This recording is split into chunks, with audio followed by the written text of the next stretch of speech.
Chapter 1204. The Great Zhou Dynasty, Handan City. It was the beginning of autumn in the north at the end of August. The leaves of the birch trees in the suburbs were beginning to turn yellow. The maple trees that covered the mountains and plains were covered in green and yellow maple leaves. It was very beautiful, as if they had put on a layer of beautiful makeup. Just yesterday, the vast army had been withdrawn from the front lines and settled outside Handan City to rest. The hustle and bustle of the camp was filled with awkwardness and disappointment, as well as unerasable fatigue. They still remembered that a month ago, in the western suburbs, in the same place, the king of Great Zhou, Di Chun, issued a passionate declaration of war, saying that he would destroy Great Jin and advance into the Central Plains. That was the most glorious moment for Great Zhou. The earth-shattering cheers were still reverberating in the mountains and had not completely dissipated. But the army had been beaten into a sorry state, silently returning to their old places to lick their wounds. Like withered weeds, there was no sign of life. The expedition this time was fruitless. The imperial court had to come up with a plan as to what to do next. Following that, there was news of Great Xia attacking the Jiangnan province. This made the Great Zhou imperial court, which was already badly battered, even more distressed. Palace, Hall of Discussion. A group of civil and military officials of the Great Zhou dynasty were there. The three marquises, Xiongba, Lord Chunshin, and Warwolf, had specially rushed to the capital to discuss the future of Great Zhou. As soon as the meeting began, Di Chun announced an important decision. From now on, the Jingshu province will be ceded to the Song, and the Donghai province will be ceded to the Ming. This is an agreement signed before the war, and it cannot be denied. To avoid unnecessary conflict, I have already agreed to this matter. After the court has ended, we will start the relocation of the two provinces. Seeing that the war in the south had started again, Di Chun did not want to drag it on any longer and directly admitted defeat. Di Chun was very decisive.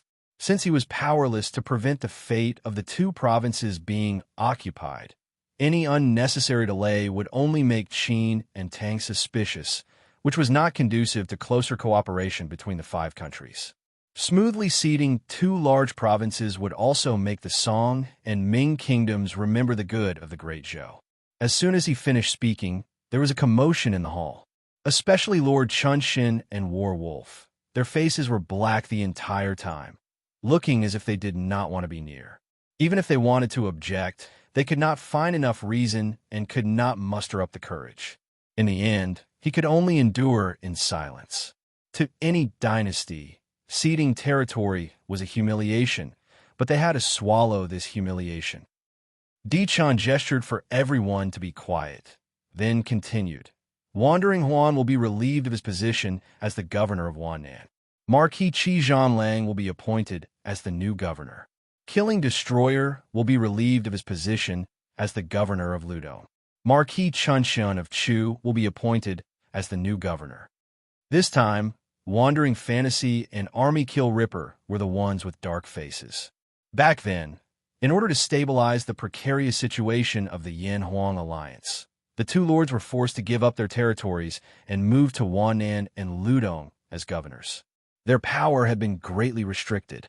When the Great Zhou dynasty was established, the two of them wouldn't even have a share in being conferred the title of Marquis. Who would have thought that Di Chun would be so callous? In order to take care of Lord Chunshan and Warwolf, he did not hesitate to kick Wandering Huan and Army Breaker off the stage. Unfortunately, they were powerless to resist. One of the once glorious overlords of the wilderness had fallen to such a state in the end. It really made one sigh. Towards useless chess pieces, Di Chun had always been callous and had no pity. Right now, he was trying to win over Lord Chunshan and Warwolf because they could still exert influence on the Scarlet Blood Army and the Scarlet Yang Army. Once this influence disappeared, Di Chun could harden his heart and sacrifice the interests of the two if necessary. In Di Chun's eyes, there was no chess piece that could not be sacrificed.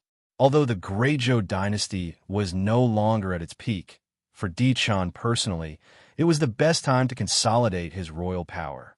After this matter, Di Chun's royal power would reach a peak becoming more and more worthy of his name. Di Chen's current mood could only be described as a mixture of joy and sorrow. If he had obtained his current position 2 years earlier, perhaps the Great Zhou dynasty would not have fallen to such a state. The intertwining of cause and effect was really hard to fathom. When Di Chan announced the 2 appointments, Lord Chun Shun and War Wolf did not have a trace of surprise on their faces. Because long before the court discussion, Di Chun had found the 2 of them alone and used this as an exchange in exchange for the 2 of them not opposing the ceding of provinces in court. After all, the 2 of them were marquis. If they really quarreled, it would be very difficult for Di Chun to resolve the situation. Since the dynasty had already fallen to such a state, the 3 of them could only each take a step back. What War Wolf was surprised about was why Lord Chun Shun was placed in Ludong province and not in the nearby Wan'an province. Is it to deliberately place Lord Chun Shun far away from his base, or is it to guard against me? Every time he thought of a secret, War Wolf could not sleep at night. Just as War Wolf was deep in thought, Di Chen's methods continued. In view of the Imperial Army's poor performance in the Great Jin War, Lien Po will be removed from his position as the commander of the Imperial Army. He will be demoted to deputy commander, and his salary will be forfeited for 1 year. Thank you for your mercy, your majesty. Old Lien Po stepped forward to express his gratitude, his face full of shame. In this expedition, Wu Qi had led his troops to successive victories, while the Imperial Army had suffered 2 consecutive defeats. This really made Di Chun lose face. If he did not punish Lien Po, he would not be able to convince the masses. But no matter how much punishment was given, the Imperial Army could only be led by Lien Po. If it were any other general, such as Tian Dan or Wu Qi, Di Chun would not be able to sleep well. Although it looked like a punishment, it was actually a disguised protection for Lien Po. Among the ministers present, there was no lack of people who understood the situation. They coldly watched the performance of the monarch and his minister. After punishing Lien Po, Di Chun changed the topic. He said in a deep voice, "The Imperial Army is the mainstay of the Imperial Court. This time, we have lost 150,000 men. We must replenish them as soon as possible. Do you have any suggestions?" Lord Chun Shun, War Wolf, and Xiong Ba's hearts trembled. They suddenly had a bad premonition. Although Di Chun did not look at them, the 3 of them felt that the eyes of all the civil and military ministers were focused on them, waiting for them to express their views. This matter was related to military power. How could the 3 of them easily express their views? Didn't they see that military killer and Piaoling Huan were easily manipulated by Di Chun because they had lost their military power? Today's military killer and Piaoling Huan might be the same tomorrow. No matter what, they could not let go of their military power. But now that things had come to this, they could not avoid it even if they did not express their views. At this time, a general stood out. It was Zhang Hongfan, a general of the Yuan dynasty. He was also someone who was despised by Ouyang Sha. After this general had appeared in the wilderness, he had tactfully submitted to the Great Zhou dynasty. Di Chun did not reject anyone and took him under his command. There were some things that Di Chun could not say out loud. He had to borrow the mouth of an official to say it. Zhang Hongfan was playing such a role. After he stood out, he said, "Your Majesty, the royal guards are the dynasty's most elite troops. To replenish the losses, they can only be selected from the active field army. For the field army soldiers, to be selected into the royal guards is a great honor.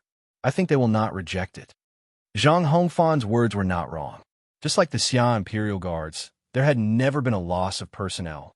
They were always selected from the army. But the Great Zhou dynasty and the Xia dynasty were 2 different things. Ouyang Sha, Emperor Xia, had supreme authority in the Xia dynasty army. Bai Qi and the other generals could not say anything when he selected soldiers for the Imperial Guards. Moreover, this was the practice of the Xia dynasty army. Everyone was used to it. The Great Zhou dynasty was different. The army belonged to different factions.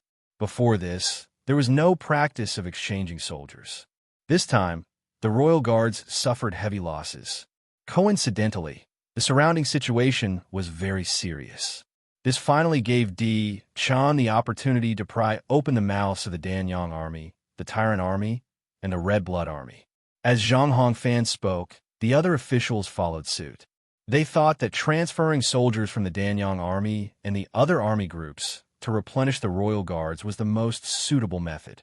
It could minimize the risk, perhaps feeling that the situation was very unfavorable to them. Lord Chunshin finally could not hold back and was the first to stand out. He argued, the Danyang army, the Tyrant army, and the Red Blood army have lost 50 to 60,000 men in the Jin battlefield. They urgently need to replenish their troops. How can we transfer soldiers to replenish the royal guards? Zhang Hongfan was the first to stand out again. He acted as Di Chen's vanguard. The three army groups have a shortage of soldiers. They can choose from the reserves. This is very easy to do. Then why don't the royal guards choose from the reserves? Lord Chunshin asked. The royal guards are the trump card troops.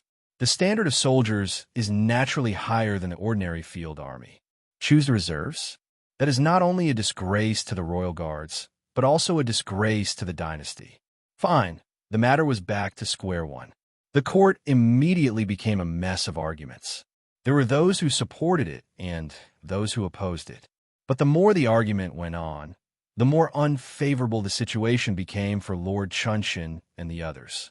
Towards the end, there were already some officials who linked this matter to loyalty to the dynasty. It seemed that if they did not agree, they would be disloyal to the court. From this, it could be seen that Di Chen's control over the court was very good. Seeing this, Battle Wolf sighed in his heart. He knew that the situation had developed to this point. They were already the arm that could not twist the thigh. Sooner or later, they would have to compromise. He sighed and said, I agree. Battle Wolf, you. Seeing this, Lord Chunshin wanted to scold Battle Wolf for not living up to expectations. But seeing Battle Wolf's dispirited expression, he forcefully swallowed the words that were on the tip of his tongue. Finally, it turned into a long sigh. The great Zhou dynasty cannot withstand any more torment. Finally, of the three armies, only the Tyrant army was temporarily spared. The reason Xiongba gave was also very sufficient. The Xia dynasty is currently attacking Jiangnan province. The Tyrant army's strength cannot be weakened. Hearing this, Di Chun did not insist. He was already very satisfied that he could weaken the Danyang army and the Red Blood army in one fell swoop. Even better, Lord Chunshin and Battle Wolf had already left their base. The Danyang army and the Red Blood army could only choose their soldiers from the reserves of Wan'an province and Ludong province. If that was the case, Di Chen could make a big fuss. Given Di Chen's control over these two provinces, he could use this opportunity to use the reserves to extend his tentacles into the Danyang army and the Red Blood army, adding sand to the two armies. As long as he opened up a gap, it would not be impossible to control the two armies in the future. Di Chan temporarily suppressed this thought and said to Xiongba, regarding the Jiangnan War, I have an idea. Chapter 1205. Di Chun asked Wu Qi, with the defensive line at the border of Jiangnan province and the 400,000 Ming soldiers led by Su De, how long can they resist the Xia army? Wu Qi was the most dazzling figure in the Great Jin War. It was under Wu Qi's leadership that the Great Zhou army defeated the Great Jin Flame army, which was the greatest achievement of the war. Even so, Wu Qi was not arrogant at all and remained calm. Faced with the king's question, he pondered for a moment before replying seriously, at least a month. Good. Di Chan was overjoyed and seemed to have finally made up his mind. He smiled and said, according to the agreement we signed with the Ming dynasty, the Ming army must hold out until the Overlord army returns to the border. Now that the Great Xia army and the Ming army are fighting fiercely at the border, the Overlord army doesn't have to rush to Overlord City and can rest for a week in Handan. After that, we will decide whether to teleport or march according to the situation of the war. Di Chun did not even blink when it came to tricking his allies. Xiongba, who had been silent all this while, stood up and said, will the Ming dynasty agree to this? Di Chun waved his hand and replied domineeringly, it's only right for the army to rest. What's there to disagree about? The great Jin dynasty has to pay a price for taking away the East province, right? Di Chun still felt the pain of ceding two provinces. Seeing this, Xiongba did not say anything else. Following that, the ministers discussed the matter of the Five Kingdoms alliance before dispersing one by one. Through this discussion, Di Chun initially established his authority in the Great Zhou dynasty, and his personal power climbed to its peak. He had basically achieved his initial plan, if not for the ensuing storm. In the following week, the flames of war in the Central Plains gradually died down. Although the flames of war were extinguished and the wind seemed to have stopped, in fact, it was not really peaceful. In the northwest, King Jin, Feng Xiaohuang, was initiating a great purge that affected the entire territory. The targets of the purge were not limited to the rebellious officials who jumped out of the court, but also the prefectures and counties. They were either demoted, removed, or imprisoned. His methods were swift and ruthless. More importantly, with the Regent Feng Tianlai incident, Feng Xiaohuang made up his mind and launched a great purge of the Feng family. More than 90% of the Feng family members were expelled from the Great Jin officialdom. Such a ruthless method caused the people of the state of Jin to panic, but Feng Xiaohuang remained unmoved. The negative effects of Qing Wan's betrayal were still fermenting. Perhaps Feng Xiaohuang herself had not noticed it, but her temperament had already changed. She had become more suspicious, ruthless, and merciless. In the Central Plains province, Jiang Shang, the chief minister of Great Xia's cabinet, was personally overseeing it. He pacified the former officials of the Great Han dynasty and protected the people. In order to make up for the leopard troops' mistake of forcefully collecting military provisions, the imperial court decided to exempt the Central Plains province from taxes for a year. In this way, the people were greatly reassured. More than half of the old officials of the Great Han dynasty had already been transferred to other provinces. The officials from other provinces had also been transferred to the Central Plains province, bringing with them the system of the Great Xia dynasty to implement the policies of the imperial court. At the same time, the leopard army led by Han Xian had also returned to Luoyang. Luoyang would be the new headquarters of the Leopard Tao army, responsible for surrounding and protecting the entire Central Plains province.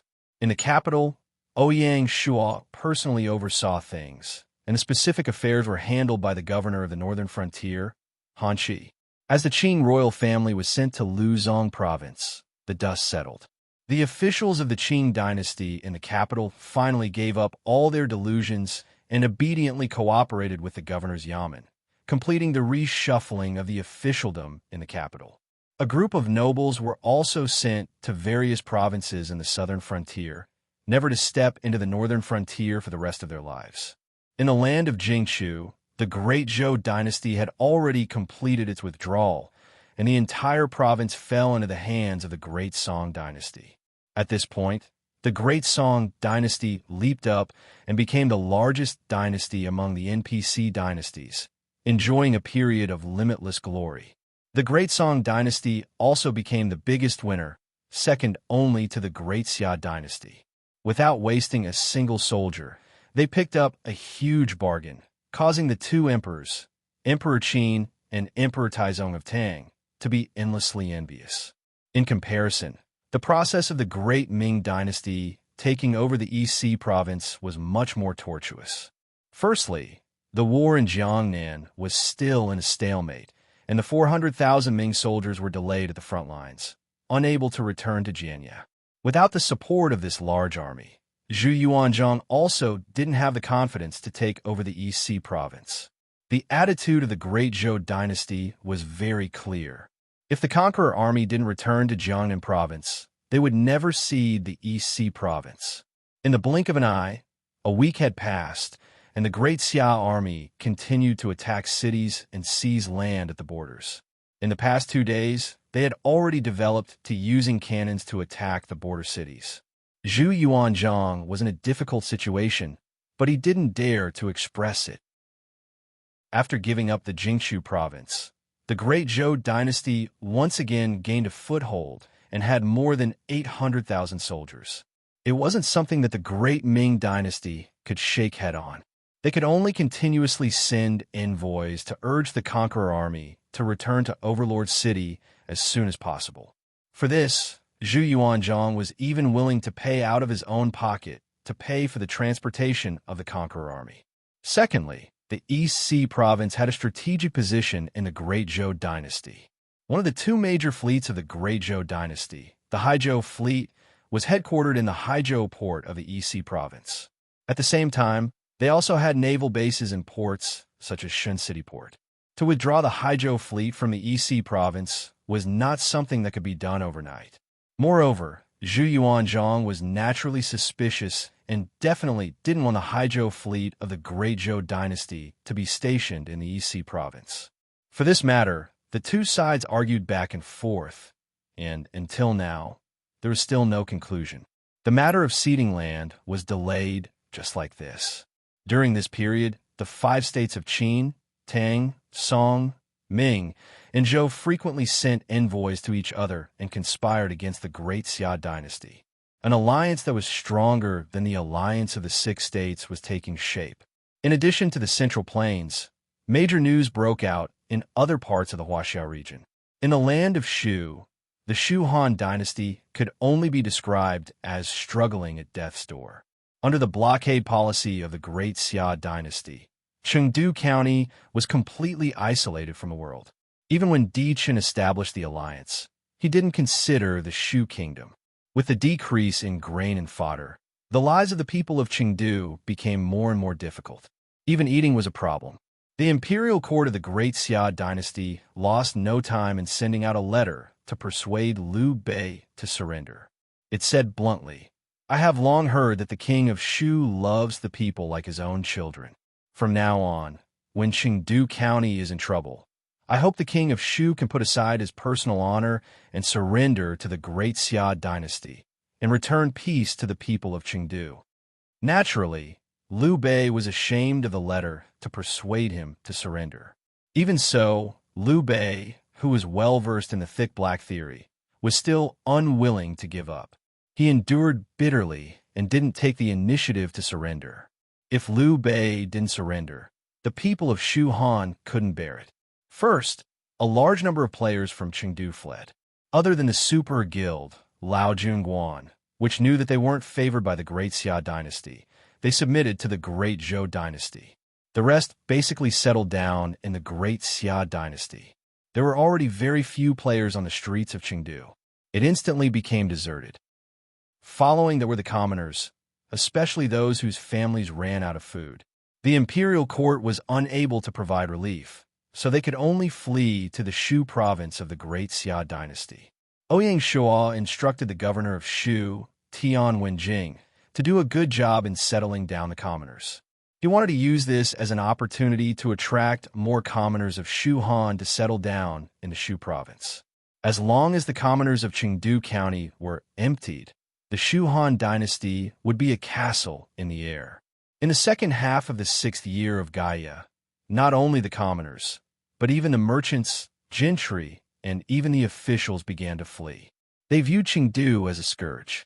Everyone knew that the Shu Han dynasty couldn't hold on any longer. If possible, Ouyang Shuo was willing to take down the Shu Han dynasty peacefully. He didn't want to increase the number of killings. Ignoring everything else, Great Xia would have to pay the price of blood just to annihilate the 500,000 Shu soldiers. Now it was time to see how long Liu Bei could hold on. When the food supply couldn't be guaranteed, it would be the day of the Shu Han dynasty's collapse. Ouyang Shuo had plenty of patience. Other than Shu, the Great Xia dynasty of the Great Xia dynasty had also made new moves. Chapter 1206. In addition to Sichuan, the glorious Mongolian Empire also made new moves recently. After conquering the Western Turkic Khaganate, Genghis Khan immediately renamed the Mongolian Empire, and the Western Turkic Khaganate was renamed the Oghidai Khaganate, which was ruled by his third son. Historically, the Mongolian Empire had 4 Khaganates: the Chagatai Khaganate, the Ilkhanate, the Kipchak Khaganate, and the Oghidai Khaganate. From the looks of it, Genghis Khan wanted to restore the glory of the Mongolian Empire. After the Mongol Empire destroyed the Western Turkic Khaganate, the Tubo dynasty and Xixia kingdom panicked. They sent envoys to congratulate Genghis Khan and sent envoys to Great Xia, hoping to form a closer alliance with Great Xia. Xixia kingdom even secretly contacted the Five Nations Alliance. As the weaklings in the Huaxia region, they could only tremble in fear under the gaze of strong enemies. During this period, Shanghai City also had a piece of big news.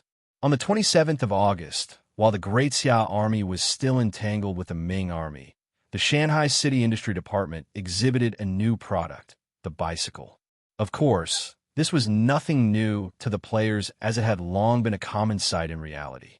However, for the natives, it was the first time and attracted many onlookers. Even the players found it very interesting to see a bicycle in the game world. The first bicycle produced by the Great Xia Industry Department was still very simple and crude. It had neither a shock absorber nor a brake system, but it was already a very remarkable achievement. It was the most dazzling result of the comprehensive industrialization of Great Xia over the past 6 months. It was also a new epitome of the industrialization of Great Xia. The emergence of the bicycle meant that the industrialization of Great Xia was entering the fast lane. Ouyang Shuo specially rushed back to Shanghai City to attend the groundbreaking ceremony of the Mountain Eagle Bicycle Factory. This bicycle factory, funded by the Ministry of Finance, was bound to bring about a subversive change in the way people traveled in the future. The layman watched the excitement, while the experts saw the artistry. With the establishment of the Mountain Eagle Bicycle Factory, the other dynasties were alarmed by the level of industrialization of Great Xia. They felt even more pressure and began to accelerate their industrialization. A global industrial competition was about to begin. With the global food shortage and the end of the war cycle, not only was the Huaxia region in turmoil, but the entire world was still in constant turmoil and had never been truly peaceful. In India, the Peacock dynasty and the Gudo dynasty exerted their strength at the same time. With the assistance of the Silver Hand and the Azure Badge respectively, they each destroyed a territory in the middle of the India district, greatly increasing their strength. The remaining territory was annexed by King Ashoka. King Ashoka was the emperor stationed in Delhi, the capital of the Indian district. He was also the leader of the ancient Indian emperors. The Ashoka dynasty under his command had more than 4 million imperial guards and was the most powerful force in the Indian district. With the destruction of the 3 largest states, the Indian district ushered in a tripartite situation. Other than Asia, the most interesting place was Europe. After the end of the second month of the Kingdom War, Europe's territory had been divided up by the 5 dynasties. There was no longer a piece of land without an owner, and none of the dynasties were pushovers. This also meant that the expansion of the 5 great dynasties had come to an end. For an ambitious emperor, this was, of course, the most unbearable. However, among the 5 dynasties, except for the Germanic dynasty, the other 4 belonged to the Silver Hands camp, so they couldn't fight even if they wanted to. Even so, the 5 dynasties still subconsciously strengthened the construction of the border fortifications. An ambiguous atmosphere pervaded the European continent. In this awkward situation, the African continent, the only continent that was still in war, suddenly became a fat meat in the eyes of the European dynasties. It was the best battlefield for the dynasty's expansion. The African continent was suddenly in flames of war. In addition to the 5 great dynasties of Europe, even the Dawson dynasty across the Atlantic Ocean also intervened. They divided the African continent together with the Egyptian dynasty, the Bantu dynasty, and the Great Xia dynasty's North African garrison. The African continent could be roughly divided into 5 major plates: North Africa, West Africa, Central Africa, East Africa, and South Africa. Among them, North Africa was basically divided by the Spanish dynasty, the Egyptian dynasty, and the Great Xia dynasty. The Gangder dynasty, the Gaul dynasty, and the Germanic dynasty had all set their sights on West Africa. The Dawson dynasty mainly focused on the development of Central Africa, and South Africa was the territory of the Bantu dynasty. In view of this, the Great Xia temporarily gave up the fight for North Africa and set their sights on East Africa. Even in East Africa, the Great Xia dynasty was not the only one interested. The Arab Empire, the Persian Empire, and even the Mando dynasty of the Indian district had shown great interest in the East Africa continent. It was just that not long after the end of the national war, all parties were still restraining themselves and did not make a move immediately.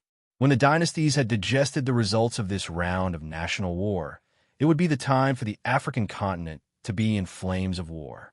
And when the 5 major territories of the African continent confirmed their new masters, it would be the beginning of a global chaotic war.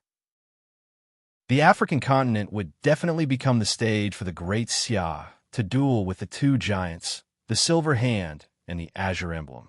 In view of this, Ouyang Shuo felt a sense of urgency.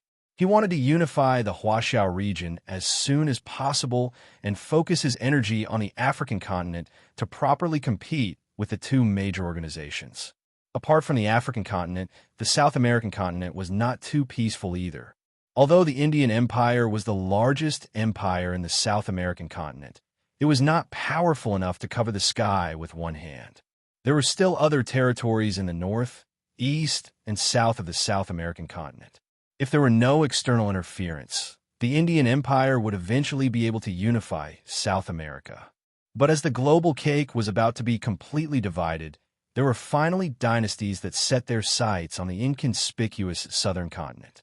The first to jump out was the Dawson dynasty. As soon as the national war ended, the Dawson dynasty displayed a very strong aggressiveness. To the east, they crossed the Atlantic Ocean and attacked the Central African continent. To the south, using the Panama Canal as a stronghold, they began to attack the northern part of the South American continent and compete with the Indian Empire for food.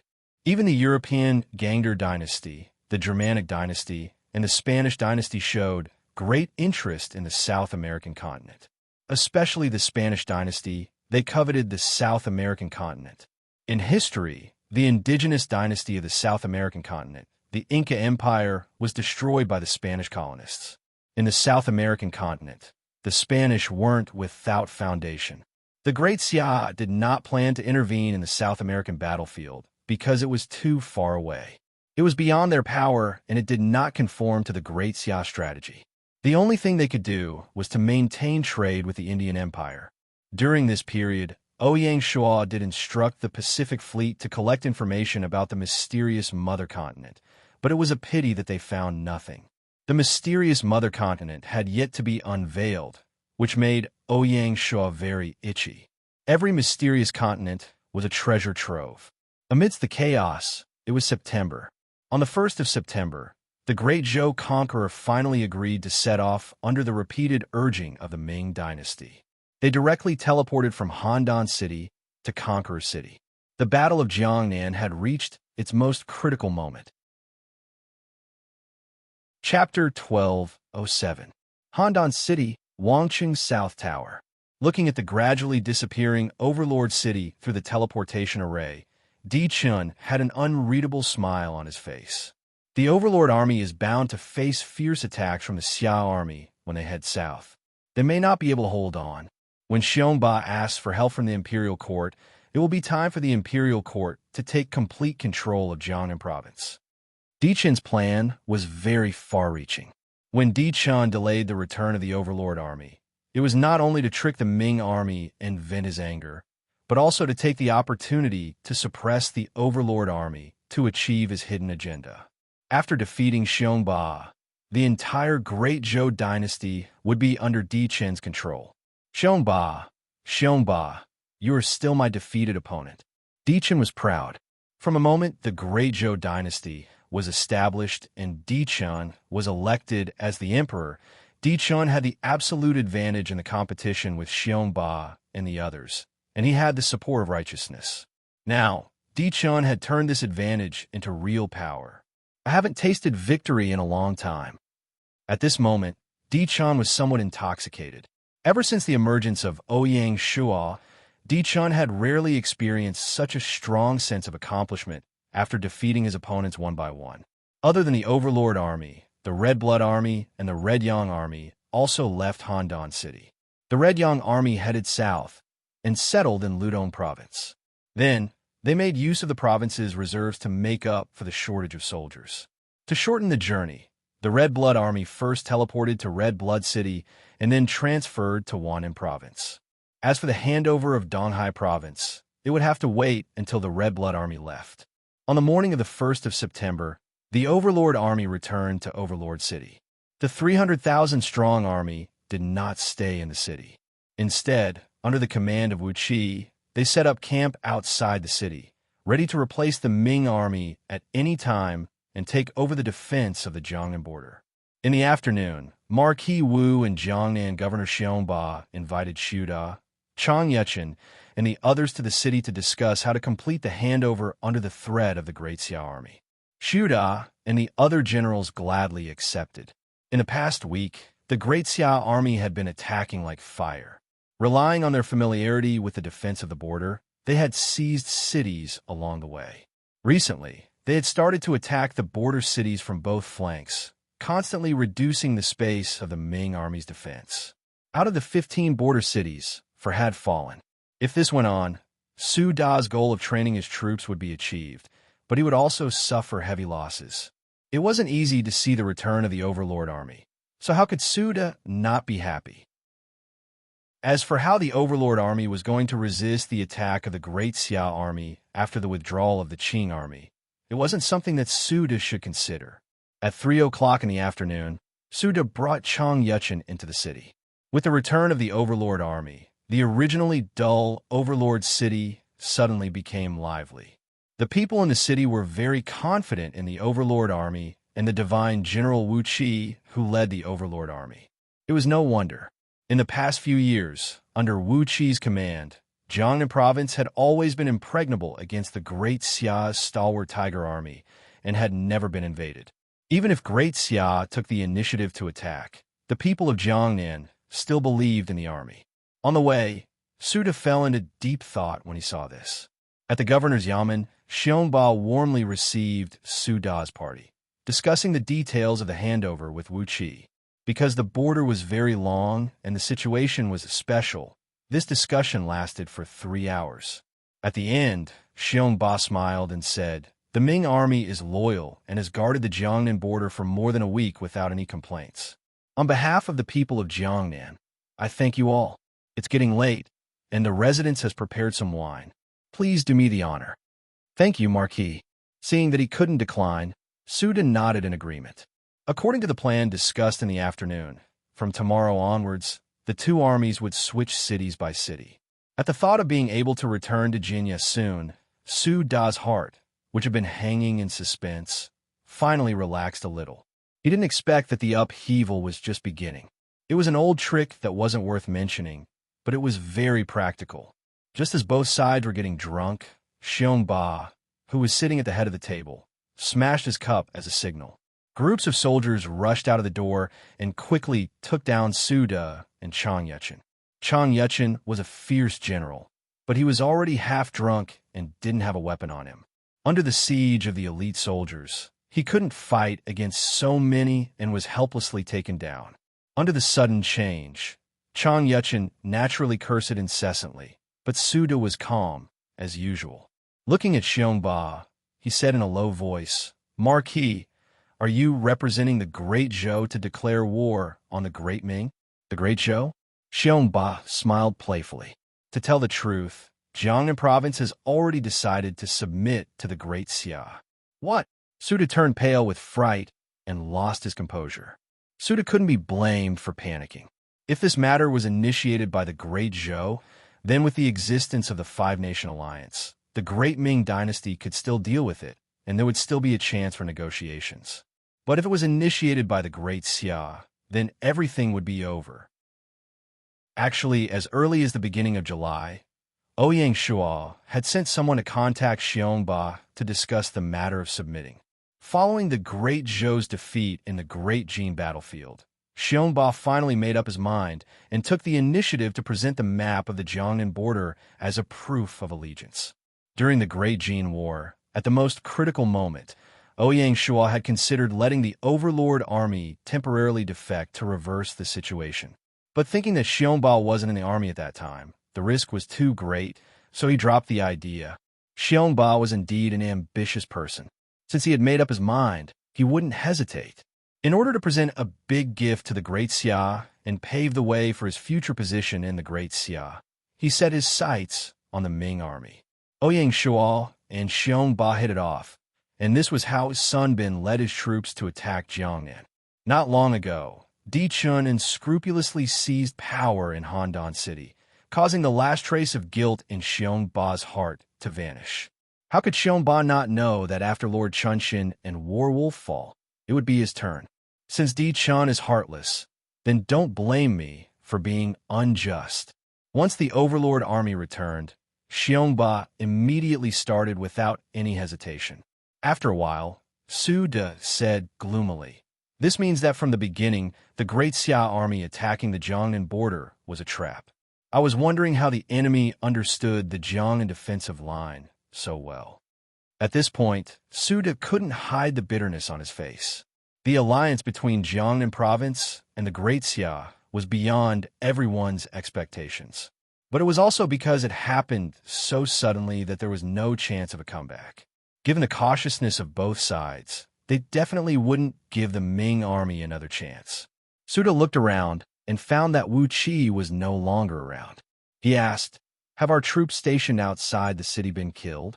As the Ming army's command center, because the front lines were tight, there were only 30,000 Ming troops stationed there. These 30,000 troops were also Su Da's reserve troops, ready to enter the battlefield at any time. Once he thought of the 300,000 Overlord army stationed outside the city, Su Da's heart turned cold. Xiongba laughed. "General, don't worry. As long as the Ming army outside the city does not resist to the death, I can guarantee their safety." Su De was silent. Those stationed at the command center were all Su Da's trusted subordinates. He knew the temperament of these subordinates too well. Before the safety of the commander-in-chief was confirmed, they would never obediently surrender.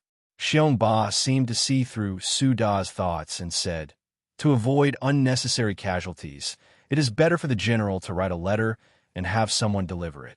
"Impossible." Xiongba didn't care. "General, don't be too sure. To be honest, Emperor Xia has always admired you. If you're willing to join the Great Xia, you will definitely be a commander." "Umph." Su De replied with disdain. "I know that the general and Emperor Taizu are sworn brothers, but do you not know how you died in history? According to Wang Wenlong's Longxing Cig, when Su De was stationed in Beijing, he got gangrene on his back. Due to his illness, he couldn't eat goose. Zhu Yuanzhang gave Su De a steamed goose, but Su De died after eating it." After hearing this, Su Da's expression changed. This was a sore point in his heart, and he never dared to think about it. Xiongba didn't plan to let it go. How did Li Shanzhong, Li Wenzhong, Feng Sheng, Lu Bowen, and Lan Yu die? Do you not know? This time, not only Su De, but even Chang Yuchen stopped cursing and became silent. The general should know that the Great Ming stage has long been lost in the wilderness. Not only the Great Ming, but Qin, Tang, Song, and other countries are also destined to serve as foils. Do you believe that if the 400,000 Ming soldiers can't return to Jianya, the Great Zhou dynasty will not hesitate and attack the Great Ming? Of course, Su De believed it. In the wilderness, strength was everything. The weak and great Ming dynasty did not deserve to exist in the wilderness. Even if you don't think for yourself, you should think for the 30,000 soldiers outside the city. If you surrender to the Great Xia, you'll have a bright future. If you resist, you will only be annihilated. That is all I have to say. Please consider carefully." Su De didn't say a word. He didn't want to surrender. Xiongba saw this and sighed. He knew that to persuade a general like Su De to surrender, it was not something that could be done with just a few words. "If that is the case, then I will have to trouble the two of you. Take them away and put them in custody." "Yes." That night, under Wu Qi's command, the Overlord's army attacked the Ming army's headquarters.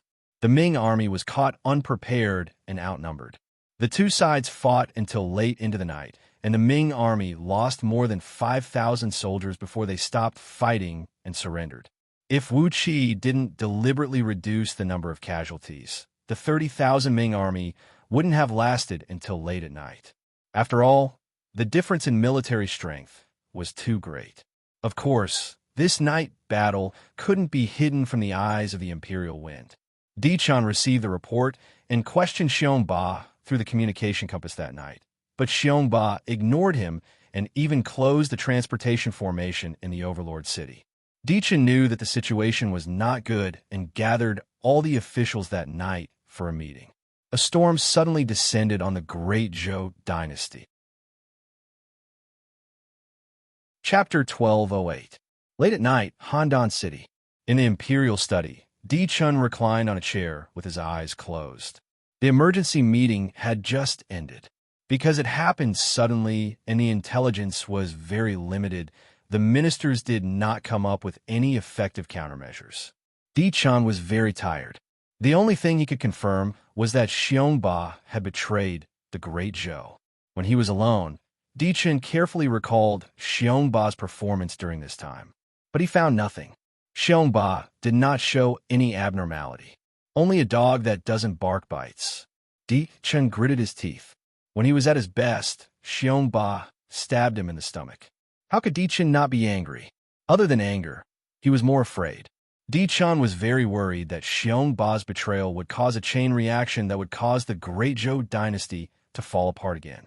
Therefore, in the meeting that had just ended, some ministers suggested that the Red Blood Army, who had already returned to the East Sea province, should take Jianya and attack the Great Ming dynasty. In this way, the Great Zhou would lose Jiangnan province and take back Isi province. It was not a big loss and could still maintain the situation. But Di Chun refused. It was not that Di Chun was soft-hearted and did not want to attack his allies, but Di Chun was worried about Wolf Warrior. If Wolf Warrior took advantage of the situation to take East Sea province and become independent, the situation would be terrible. Di Chun had never been able to get close to Wolf Warrior. I'm worried. Among the original leaders of the Yellow Alliance, Wolf Warrior was the one who did not get involved in the factional disputes and had always been the mediator. But the more he was like this, the more worried Di Chun was. Di Chun could see through Kil Pajuan and Lord Chunshin, but not Wolf Warrior. This person hid too deeply and was so low-key, as if he had no desires. Last time, when power was reduced, Wolf Warrior was the first to stand up and admit defeat. From Di Chun's point of view, this was too abnormal. And among Di Chun and the others, Wolf Warrior had the deepest friendship with Ouyang Shaw. When the Great Xia dynasty was founded, Wolf Warrior represented the Yellow Alliance to congratulate him. How could Di Chun be at ease with Wolf Warrior? How could he be at ease? Although Di Chun was wary of the war wolf, he couldn't say it out loud in the court. Facing the suggestions of the ministers, he just said, "Take it slow for now. We'll make a decision after we get more information tomorrow." Jianya City couldn't run away, so there was no need to rush. If they really wanted to seize this opportunity to conquer the Ming dynasty, Di Chun would rather have the Danyang army go into battle than have the Red Blood army wade into this muddy water. Fine, it's time to have a real exchange with Lord Chunshin. Di Chun realized that he had to find a reliable ally in this situation. Only by roping in Lord Chunshin can the Warwolves have more to worry about, and then continue to control the dangerous parts of Great Zhou, so that it will not truly fall apart. It is just that it is not easy to feed this hungry wolf, Lord Chunshin. Perhaps Di Chun would have to bleed again this time. September 2nd, Hejimen City. Because of the existence of the communication compass, the sneak attack last night could not be hidden from the Ming army station at the border. After receiving the news of the attack on the headquarters, the 11 border guards had different reactions. Some set out overnight, aggressively charging towards Hejimen City to rescue Marshal Suda and his party. Some chose to watch and strictly guard the border. There were also some who had different opinions and quarreled internally. The next day, the Ming army that was charging towards Hejimen City was ambushed by Hejimen's army and suffered a crushing defeat. This time, the remaining Ming army was even more terrified. What happened next was simple. Under the pincer attack of the Xia army and Hejimen's army from the north and south, more than 300,000 Ming army could not even retreat. They either died in battle or surrendered. In less than a week, the 400,000 Ming army that set out for battle was declared annihilated. On the same day that the Ming army was annihilated, Xiongba announced that Jiangnan province and He Jimin's army would all belong to the Xia dynasty and would listen to Emperor Xia's orders. Ouyang Shuo was also very cooperative. He brought the divine martial guards and arrived at He Jimin city. When the news came out, the world was in an uproar. This was the most explosive news in the Huaxia region in the 6th year of Gaia, one of the giants of the great Zhou dynasty. Before the Zhou dynasty fell, he resolutely surrendered to the Xia dynasty. The information revealed was so rich that people could not wrap their heads around it. Some applauded the Xia dynasty, some despised Xiongba's actions. Since ancient times, betraying the master for glory was the behavior of a villain. Although Di Chun was not Xiongba's master, the Zhou dynasty was Xiongba's home. Xiongba could not avoid being cursed. Regardless, in the end, all the discussions converged into one sentence. The Zhou dynasty is going to fall. Indeed, under such circumstances, no player would think that the Zhou dynasty could turn the tables. Not to mention turning the tables, how long the Zhou dynasty could survive was a problem. The voices of the Xia dynasty's unification of Huaxia were getting louder and more obvious. A shadow that covered the sky shrouded the sky of the Zhou dynasty. 9th of September, He Jimin city. Knowing that Ouyang Shuo was coming, Xiongba led the civil and military officials of Jiangnan province and waited at the square. At 9 o'clock in the morning, Ouyang Shuo walked out of the teleportation portal under the escort of the divine martial guards. "Greetings, Your Majesty." Xiongba led the civil and military officials of Jiangnan to greet the emperor. This attracted the attention of the surrounding people. Ouyang Shuo quickly walked forward and held Xiongba's arm. He pulled him up and said with a smile, "Brother Xiongba, it is the Xia dynasty's fortune to have you here. There is no need to be so courteous." Seeing this, the civil and military officials of Jiangnan finally relaxed a little. Due to the need for secrecy, not to mention the civil officials, even the commander of the He Jimin army, Wu Qi, only received the news 2 days before the uprising. It was normal to be unable to get around the sudden change of camp. Fortunately, the Xiongba family had cultivated deeply in Jiangnan, so there was no big mess. Seeing that Emperor Xia was so close to the marquis and even addressed him as a brother, the Jiangnan officials finally felt better. Some officials were already thinking that perhaps submitting to the Xia dynasty was a good choice. Although Ouyang Shuo was close, Xiongba did not dare to cross the line. To put it bluntly, if it was not for the special circumstances, Jiangnan province was nothing to the Xia dynasty. The Xiongba family wanted to establish a foothold in the Xia dynasty, but their capital was not very strong. Under such circumstances, if Xiongba still did not know his place, then his future in the Xia dynasty would be very difficult. "Your Majesty, I do not dare to accept your kindness." As he said this, Xiongba turned around. "Please allow me to introduce the civil and military officials of Jiangnan province to Your Majesty." Ouyang Shuo nodded and let the matter pass. After the simple welcoming ceremony, Ouyang Shuo was welcomed to the governor's office. As soon as he sat down, Xiongba took the initiative and said, "I request to resign from the position of Jiangnan's governor. Please allow me, Your Majesty." Ouyang Shuo's eyes narrowed. He did not expect Xiongba to be so tactful. He also did not like to play the trick of asking and begging. He smiled and said, "Since this is the case, I will temporarily appoint you as a Grand Secretary of the Cabinet of Advisors. Before the new governor of Jiangnan takes office, you will be in charge of the military and political affairs of Jiangnan. When you return to the capital, you will be appointed to a new position." "Yes, Your Majesty." Xiongba knew that among the officials of the Xia dynasty, the Grand Secretary of the Cabinet of Advisors was a third-rank official, which was the same as the provincial governor. This meant that his future position in the Xia dynasty would not be lower than that of the governor. After deciding on the most important matter, the two of them discussed the follow-up arrangements of Jiangnan province for an entire day. Early the next morning, Ouyang Shuo, accompanied by Xiongba, inspected the conqueror's army and the counties of Jiangnan. He wanted to show the outside world a scene of harmony between the ruler and his subjects to appease the people of Jiangnan. While Ouyang Shuo was inspecting Jiangnan, something thought-provoking happened.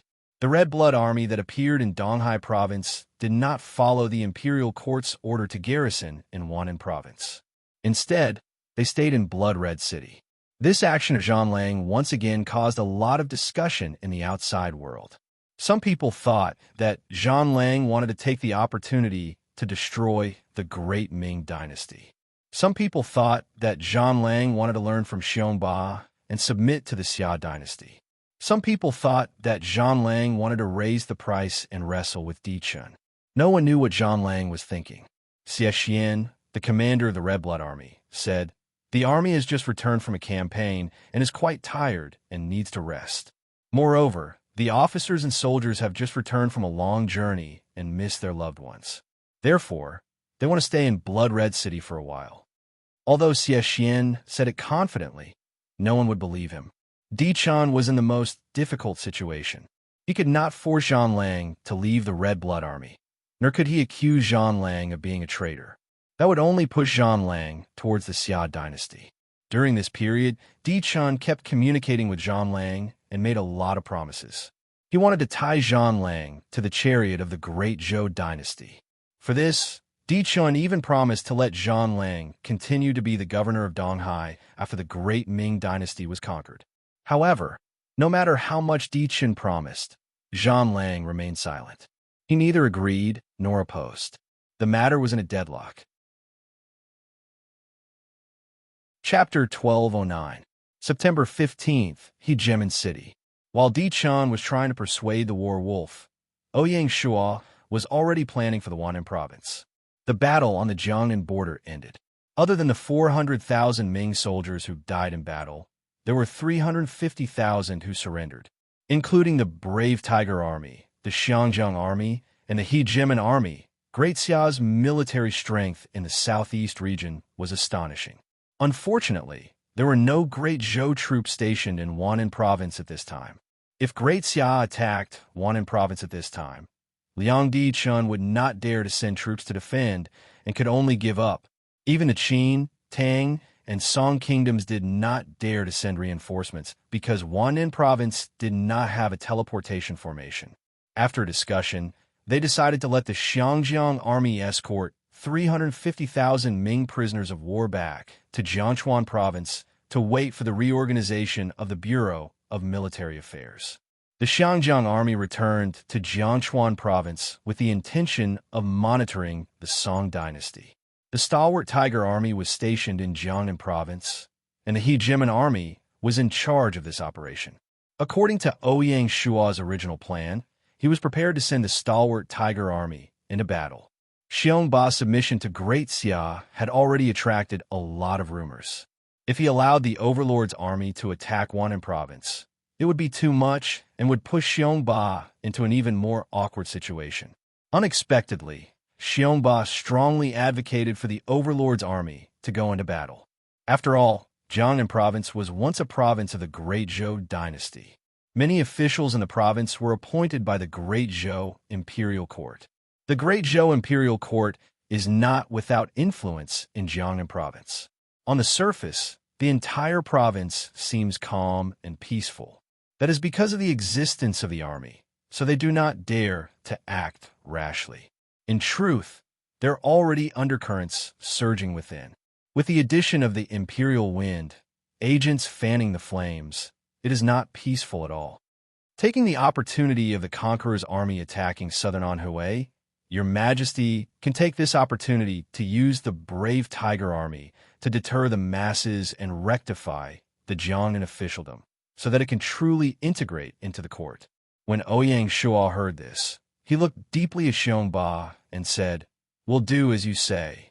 There were two reasons for Xiongba's action. Firstly, the Tyrant King's army could take over Hunan Province and increase the Tyrant Xiong clan's capital to survive in Great Xia. The second was to completely let go of Jiangnan Province and let Ouyang Shuo feel at ease. Even if it was Ouyang Shuo, he still had to pay 120% of his attention when dealing with such a smart person. Although the two of them appeared harmonious in front of the Jiangnan people, the real running-in had just begun. If Xiongba wanted to win Ouyang Shua's trust, he still had a long way to go. Accepting the Jiangnan province was also a symbolic event for Great Xia. It wasn't because Jiangnan province was important, but because the Xiongba clan that governed Jiangnan was a top-notch clan in the Huaxia region. It was a power that was incompatible with Ouyang Shua. Digesting the Tyrant Heroes clan was also a new test for Ouyang Shua. Since the rise of Great Xia, it had always relied on historical talents and commoners to conquer the world. At its current scale, it had the confidence to accept aristocratic families like the Xiongba clan. Together with the Baiwa family, Chui family, Song family, and other families, they would form the new nobility of the Great Xia. Early the next morning, the Overlord's army departed from Overlord City and attacked Huanan province. As soon as the news came out, Huaxia was in an uproar again. No one would have thought that Xiongba would actually betray his master to such an extreme. He had just pledged allegiance to Great Xia, and the next moment, he led his troops to attack his old master, causing waves of criticism. However, Xiongba himself was unmoved. Other than the Overlord's army, the other armies also cooperated with each other. Great Jin's Flame Army moved from the north to the west to threaten Great Qin. Li Mu led the Soaring Eagle Army to threaten Great Tang. The Xiangjiang army that had just returned shocked Great Song. Han Xian personally deployed the Leopard Army, eyeing Ludong province covetously. As for Jingdu province, Yufei's Northern Frontier Army was in charge of monitoring it. The so-called Five Kingdoms Alliance was being choked by Great Xia. Now, it was even more impossible for the Red Blood Army to go to Huanan province and get involved in this mess. The Great Zhou Dynasty, Handan City. The imperial study that used to be solemn and filled with the smell of power was now emitting a hint of decay. Di Chun, who had always been self-disciplined, was now drowning his sorrows in the imperial study. His beard was unkempt, and he looked extremely dejected. Xiongba's defection, Zhanlang's mischief, and Huanan province's emergency. One bad news after another completely defeated Di Chun. He no longer had the will to fight and could only drown his sorrows in alcohol. Peerless Elegance saw this and could not hide her pity, but did not know how to console him. After the defeat of Great Jin, Peerless Elegance had a bad premonition. The Battle of Great Jin was a battle that toppled Great Zhou. It was a battle that Di Chun bet everything on. The success or failure of this battle would directly determine the fate of the Great Zhou dynasty. That was the truth. Great Jin's defeat in the battle made Xiongba waver. Di Chun had no choice but to seize power, which angered Zhanlang. Under the chain reaction, the giant ship that was the Great Zhou dynasty was already on the verge of collapse. Just like now, the Overlord army had killed their way into Huanan province, but Great Zhou could not do anything. They could not even resist and could only reluctantly abandon Huanan. They had no choice but to abandon it.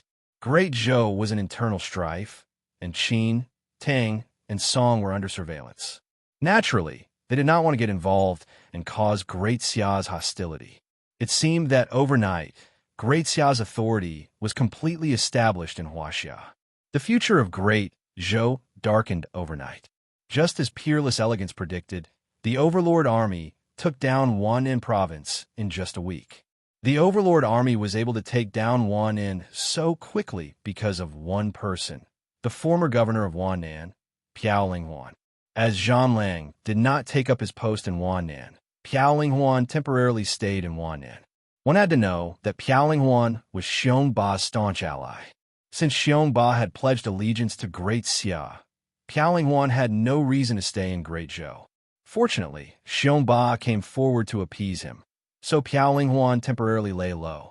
Although Di Chun removed Piao Linghuan from all his duties the moment he learned that the Overlord army was going to war, Piao Linghuan had been operating in Huanan province for several years and was not without achievements. This time, Piao Linghuan hid behind the scenes and acted as a bridge for the Overlord army. He guided the Overlord army to attack cities and conquer territories. Wherever the army passed, the county surrendered, and there was basically no resistance. After taking down Hunan province, the Central Plains province was no longer alone. It was connected to the dynasty. With the cessation of the war in Hunan, just when the Chinese players thought that the wilderness would be quiet for a period of time and spend the next few months of Gaia's sixth year in peace, a series of major events happened in the wilderness. All of Huaxiao was shocked. On the 25th of September, the Red Blood Army took down Jianya, and the great Ming dynasty perished. At the moment of the fall of Jianya City, the great emperor Zhu Yuanzhang committed suicide to protect the dignity of an emperor. Li Shanzhong, Li Wenzhong, Tang He, and the others were captured and served under Wolf Warrior. After taking down the Ming dynasty, Wolf Warrior became the governor of the East Sea. He did not betray the Zhou dynasty, nor did he listen to the court orders of the Zhou dynasty. He became a feudal lord of the Zhou dynasty. Dichen had no choice but to let it be. On the day after the Ming dynasty was taken down, Feng Xiaohuang announced that the Jin dynasty was officially under the Xia dynasty. As soon as the Jin dynasty was under the Xia dynasty, Feng Xiaohuang was conferred the title of duke. He was on par with Milan Yu and Bai Hua, becoming the third official of the Xia dynasty to be conferred the title of duke. Even Xiongba was only conferred the title of second-rank marquis. On the 28th of September, Sui Wen Emperor announced that the Sui dynasty was officially under the Xia dynasty. Sui Wen Emperor, Yang Jian, was a smart man. He knew that Emperor Xia had been waiting for the Sui dynasty to surrender. Seeing that China was about to be unified, Sui Wen Emperor was unwilling to fall behind. As such, Yang Jian was rewarded handsomely. Emperor Xia, Ouyang Shua, decreed that Yang Jian was conferred the title of King Sui. He was also the second king of Xia with a different surname. When the Dali kingdom was under the Xia dynasty, King Duan Yu was only conferred the title of second-rank marquis. As the Sui dynasty was under the Xia dynasty, Gao Qi, Su Wei, Yang Su, Zheng Yi, Hirobi, Han Qinhu, Yuju Luo, Yuan Shu, and other civil and military officials were all under the Xia dynasty. This made Ouyang Shua very happy. As for Yang Guang usurping the throne, it would never happen. According to the Xia dynasty's nobility system, every time a title was inherited, it would be reduced by one rank. Moreover, it could only be inherited for 5 generations. This also meant that no matter if it was the king of Han or the king of Sui, it would be limited to the first generation. As the Sui dynasty was under the Xia dynasty, the 500,000 imperial guards of the Sui dynasty were under the Xia dynasty. Together with the 350,000 imperial guards of the Xia dynasty, the military power of the Xia dynasty made all the kings tremble. Perhaps he felt that there was no hope of a comeback, or perhaps he wanted a good ending. Not long after the Sui dynasty was under the Xia dynasty, Liu Bei finally gave up resistance and voluntarily surrendered to the Sui dynasty. When the news came out, the world was shocked. One must know that Guan Yu and Zhang Fei had died in the hands of the Xia dynasty army. Liu Bei was indeed Liu Bei, a formidable hero of his generation. Since Liu Bei was tactful, Ouyang Shua did not make things difficult for him. He immediately issued a decree to confer Liu Bei the title of Marquis of Shu, a second-class marquis, the same treatment as the Marquis of Dali, Duan Yu. After the Shu Han dynasty surrendered, the Prime Minister Zhuge Liang was unwilling to serve the Xia dynasty and chose to live in seclusion. Ouyang Shua did not force the issue. With the talents of the Xia dynasty gathered in the past dynasties, Zhuge Liang was not lacking. On the other hand, Ouyang Shua was satisfied with Fa Zheng, Huang Zhong, Zhao Yun, and Jiang Wei. The 6th year of Gaia was indeed a year of great changes. Before the end of the year, among the 8 dynasties, Han Qing, Ming, Sui, and Shu Han had become history. Only the Qin, Tang, and Song dynasties were still struggling. The Huaxia region had ushered in a new era, an era that belonged to the Xia dynasty. In view of the recent victories, the army waiting to be reorganized exceeded 2 million. Ouyang Shua returned to Shanghai City and decisively decided to stop all military operations and focus on digesting for a period of time. After this round of digesting, it would be the time for the Xia dynasty to unify China. Chapter 12:10. Great Xia took the initiative to stop the war, but no one was happy about it. Everyone knew that once Great Xia finished digesting the 2 million soldiers that had just joined, it would be time for them to launch a war to unify Huaxia. Just the thought of it was enough to make one shudder. As October entered, Ouyang Shao entered an unprecedentedly busy state, conquering a large territory, receiving over 2 million troops, and obtaining the allegiance of several tens of civil and military officials had become the most important matter in Ouyang Shua's heart. For the next few days, if Ouyang Shua wasn't summoning the cabinet ministers to discuss matters, he was going to the Grand Council or the Privy Council to hold meetings, or he was looking for the ministers to discuss matters alone. He was so busy that his feet couldn't touch the ground. It was only on the 5th of October that things started to take shape. The first group that Ouyang Shua made arrangements for was the group of civil officials. Although Great Xia accepted the allegiance of 3 dynasties, the real increase in land was only 3 provinces, so the arrangements were relatively simple. Xiongba was relieved of his post as a Grand Secretary of the Secretariat of Management and was officially appointed as the governor of Minnan. Minnan Province was adjacent to Jiangnan Province. Ouyang Shua naturally wanted to observe whether or not Xiongba would secretly influence Jiangnan Province after he settled down in Minnan Province. This was Ouyang Shua's first test for Xiongba. The former governor of Minnan, Sun Yu, was transferred to the Cabinet of Ministers and became the Grand Secretary of the Cabinet of Ministers. The advisor Fa Jing, an old minister of the Shu Han dynasty, also entered the management pavilion. However, Fa Jing was appointed as a scholar of the Cabinet of Advisors. The lineup of the Minister Pavilion had always been luxurious, but now it was too strong. Other than the Palm Seal Grand Scholar Zhang Liang, there were also the Grand Scholar Jia Su, Peng Tong, and Sun Yu, the Grand Scholar Qinggong, Zhu Shou, and Fa Zhang. Apart from Zhang Liang, they were all top-notch strategists during the Three Kingdoms period. Ouyang Shua was already considering how to bring out the role of the Minister Pavilion and not let its talents be left idle.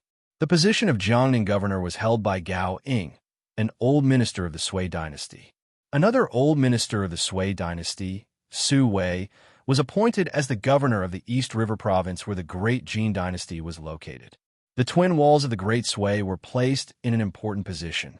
His father, Yin, was relieved of his position as the governor of the Central Plains and transferred to the governor of Southern Anhui. Feng Xiuhuang took over as the governor of the Central Plains. The situation in the Central Plains province had basically stabilized, and with the imperial court taking over Hunan province, the Central Plains province had re-established contact with the imperial court. As an old subject of the Han dynasty, it was somewhat inappropriate for Lord Yin to remain in the Central Plains. By arranging for Feng Xiuhuang to take over as the governor of the Central Plains, one could see how much hope Ouyang Shua had for Feng Xiuhuang. The Central Plains province was the central region of the Central Plains. If the Central Plains were governed well, then Feng Xiuhuang would be a great merit. Apart from the appointment and removal of the governor-general, the appointment of other government officials was mainly the responsibility of the cabinet. The general principle was to let the government officials of the Han, Jin, Sui, and Shu 4 countries, including the government officials of Jiangnan province, cross their posts and hold posts in different places. This was a tedious task that would probably last for several months. After deciding on the governor-general, Ouyang Shua temporarily put aside the matter of the civil officials and focused on preparing for the largest military reorganization in the history of the Great Xia dynasty. It was too much for one's eyes to take in. It would take a lot of effort just to sort out the composition of the 2,290,000 soldiers.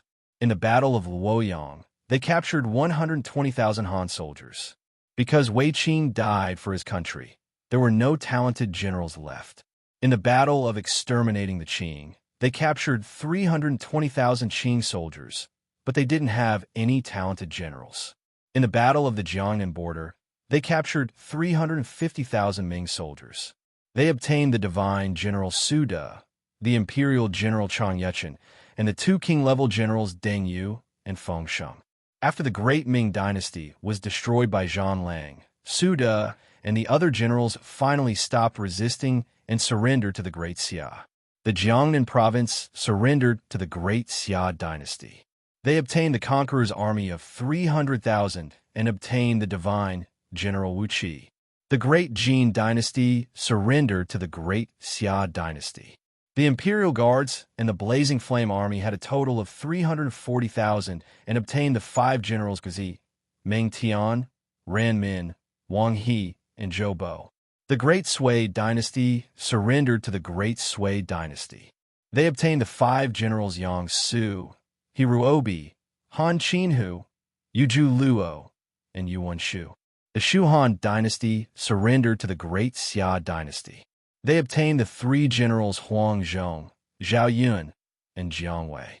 It was impossible to keep such a large army. A portion of it had to be reduced. Otherwise, even with the financial resources of the Great Xia dynasty, they wouldn't be able to sustain such a huge military expenditure. Moreover, out of the 2,290,000 soldiers, the Imperial Guards alone accounted for 65 million, which was 72%. They included the five countries, Han, Qing, Ming, Sui, and Shu. A large-scale reduction was inevitable. With the current situation of the Great Xia dynasty, the reorganization of the army was no longer a simple military issue or a numbers game. It was related to the future strategy of the dynasty. They had to determine the direction of the dynasty's expansion and the enemies they would face before they could decide on the reorganization plan. In short, they had to be guided by their needs. The only way to describe the enemies of the Great Xia dynasty was to make enemies of the whole world. In Asia alone, there was the Mongolian Empire and the Romanov dynasty in the north, the Persian Empire in the west, the Arabian Empire in the west, the Peacock dynasty and the Gudou dynasty in the southwest, and Java in Southeast Asia. The whole world was even more lively. Other than the Indian Empire, the Maple Leaf Dynasty, the Dawson Dynasty, and the Mayan Dynasty in the American continent, the Ganger Dynasty, the Spanish Dynasty, the Gaulish Dynasty, the Germanic Dynasty, and the Caesar Dynasty in the European continent. The Egyptian Dynasty and the Bantu Dynasty in the African continent were all over the world. If these dynasties could be united, even three Great Xia dynasties would be destroyed. However, Ouyang Shuo was a person who was unwilling to accept the current situation. He was stubborn and determined to destroy the cake of the Silver Hand and the Azure Badge in order to establish a new order in the future Hope Planet. It could be imagined that the future gaming world would be as lively as before, or even more so than before. With such a large number of enemies, it was impossible to destroy them one by one. Ouyang Shuo wanted to destroy the two major organizations, the Silver Hand and the Azure Badge, as a whole, and not all the individuals in the organization. Accepting the Xiongba family was based on such a strategic consideration.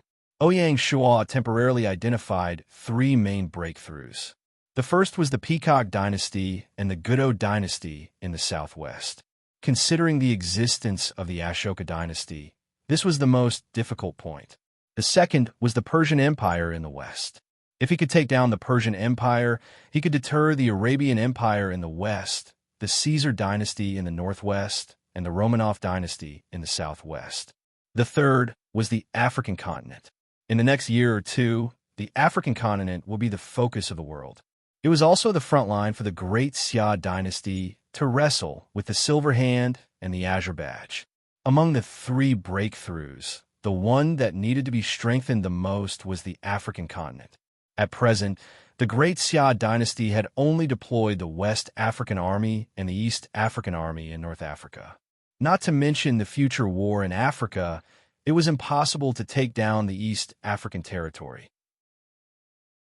The 13 countries of East Africa took up 12% of Africa's total area, with a total of more than 10 million players. If the Great Xia dynasty wanted to take down East Africa, it could not use less than 1 million troops. As such, the first step of the military reorganization was to target the African territory. Ouyang Shuo decided to establish the dynasty's fourth war zone, the African War Zone. He would establish the African War Zone Command to oversee the war in Africa. The primary goal was to take down the East African territory within a year. As such, the imperial court decided to add two armies to the African War Zone, namely the Ravenous Wolf Army and the North African Army. The Ravenous Wolf Army was a regular field army, while the North African Army was part of the border defense system. With the continuous expansion of the Great Xia dynasty, Ouyang Shua had no choice but to change the previous military designation. After the Soaring Dragon, Bright Tiger, Leopard Tau, Soaring Eagle, and Flying Bear, he added the Ravenous Wolf Army.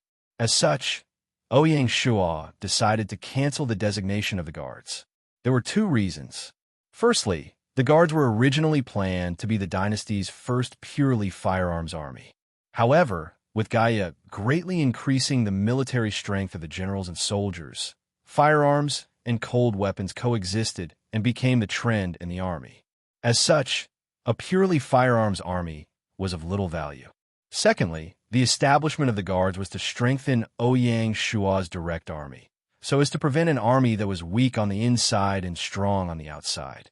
However, with the continuous expansion of the Great Xia dynasty, the scale of the army, especially the border defense army, was rapidly expanding.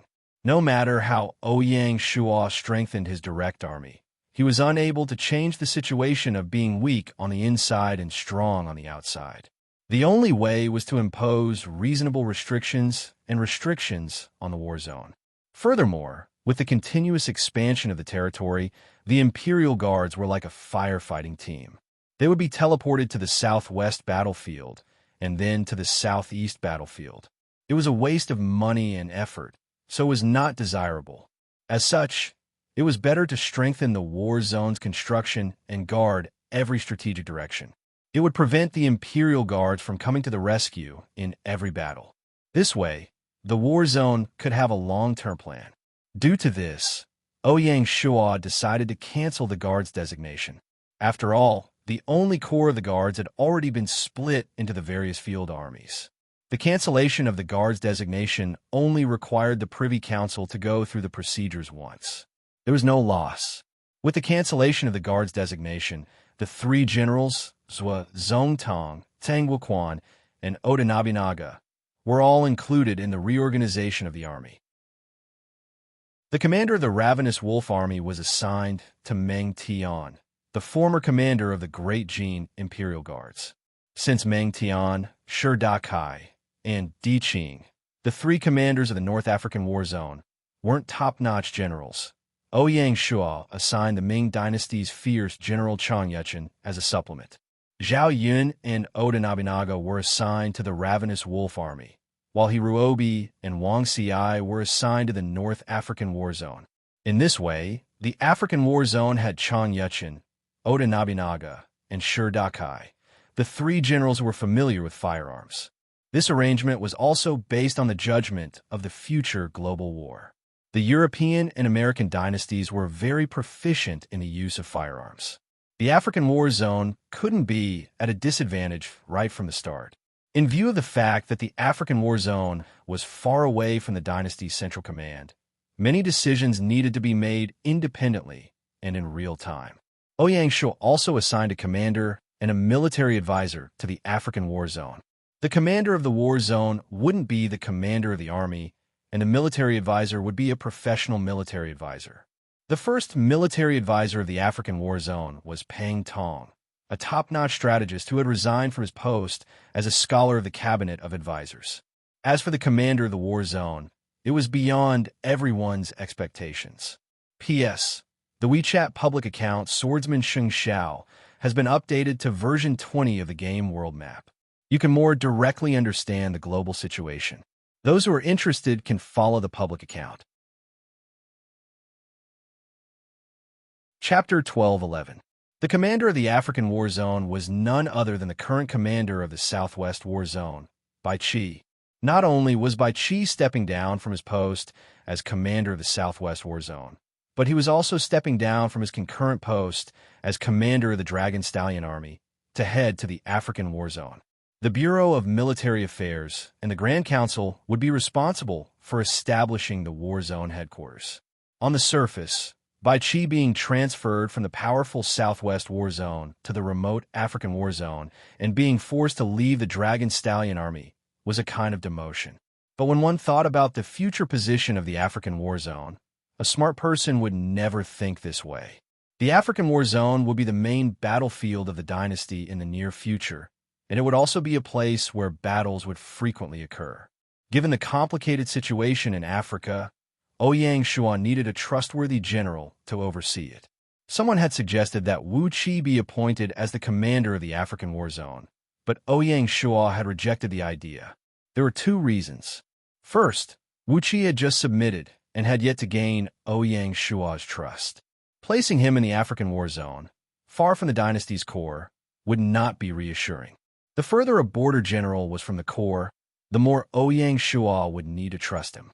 Second, the Greedy Wolf Army and the North African Army had been established in the African War Zone, and a large number of new generals had been appointed.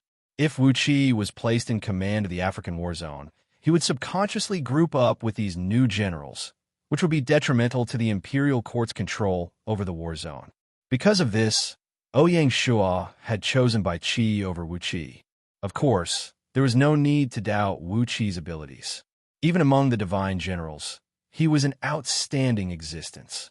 In view of this, Ouyang Shuo ordered that Wu Qi take over the position of commander of the Southwest War Zone with the rank of Great General. The Southwest War Zone had already stabilized, and Wu Qi would not be able to form his own faction. He could only choose to assimilate into the Grand Xia system and no longer have anything to do with the Xiongba clan. Back when the Xiongba clan had led the South River province in rebellion against the Great Zhou dynasty, Wu Qi had immediately led his troops to carry out his orders. This had left Ouyang Shuo rather apprehensive. Accompanying Wu Qi was advisor Chun Gong of the Southwest War Zone. Ouyang Shuo took the opportunity to assign military counselors to the African theater of operations. He assigned all the military counselors to the 4 theaters in one go. F.A. Zhang was the military counselor for the Southeast Theater of Operations, and Sun Yu was the military counselor for the Northwest Theater of Operations. Thus, the only ones left in the advisor pavilion were Zhang Liang, Jia Su, and Zhu Shu. Among the 3 of them, Zhang Liang was in charge of the country, Jia Ji was in charge of the army, and Zhu Shu was the assistant of the other 2. Bai Qi was relieved of his post as commander of the Dragon Stallion Army and replaced by the commander of the Halua Army in the Southwest War Zone, the second-rank Southern Lieutenant General Zhang Han. Zhang Han's Halua Army commander was replaced by the famous general of the Sui dynasty, Yang Su. The Dragon Stallion Army was one of the top armies of the dynasty, so it also could not be replaced by a new commander. One of the current commanders of the border guard had to be chosen. In order to maintain the stability of the Southwest War Zone, Ouyang Shuo had Zhang Han as his target. Among the commanders of the border guard, Zhang Han was a top-notch existence. Furthermore, he was from the same great Qin as Bai Qi, so it was easier for him to keep the Dragon Stallion Army in check. As for Yang Su, who had replaced Zhang Han as the commander of the Halua Army, he was also a formidable figure. Yang Su was born in the Hongnong Yang family, an aristocratic family that stood side by side with the Wensi Pei family. During the Northern Zhou dynasty, Yang Su had served as the Cheiji general and participated in the pacification of Northern Qi. After the establishment of the Sui dynasty, Yang Su had been promoted to the position of imperial censor. As a field marshal, he had led the navy to attack the Qin dynasty and become the governor of Jing province. After that, he had vanquished the bandits and defeated the Turks, becoming the Duke of Yu. After Yang Guang had succeeded to the throne, Yang Su had led the army to quell the rebellion of the king of Han, Yang Liang. The famous eunuch Yang's treasury had been created by Yang Su. This person could be said to be well-versed in both the pen and the sword. Only then did the adjustments to the African War Zone come to an end. Only after the African War Zone was completed did Ouyang Shuo turn his attention back to China. In China, the remaining 4-nation alliance in the Central Plains was no longer a threat to Great Xia. Their current military deployment was more than enough to deal with them. Ouyang Shual was worried about the Mongolian Empire in the north. This was especially true for the Northern Frontier Protectorate, which was the first line of defense against the Mongolians. With just the Northern Frontier Army and the Ingzhou Army, Ouyang Shual would not be able to rest easy. Following the submission of Great Jin, Hokkaido, which was previously part of Great Jin, had also been incorporated into the Ingzhou province. The two legions of the Ingzhou army were only enough to deal with the local defense of the province. Due to this, Ouyang Shual decided to add a new army in the northern frontier, the Fengxiang Army. It was also the second new regular field army after the Ravenous Wolf Army. In the future, the Fengxiang Army would be stationed in the Liaojin province, while the Northern Frontier Army would be stationed in the Northern Frontier province. The commander of the Fengxiang Army would be the former commander of Great Jin's Flame Army, Guizi. Thus, Meng Tian and Guizi, the two old generals of Great Jin, would be in charge of the Ravenous Wolf Army and the Fengxiang Army respectively. It could be seen that Ouyang Shual's kindness to Great Jin was indeed extraordinary. As a regular field army, the commander of the Fengxiang Army was also a high-ranking one.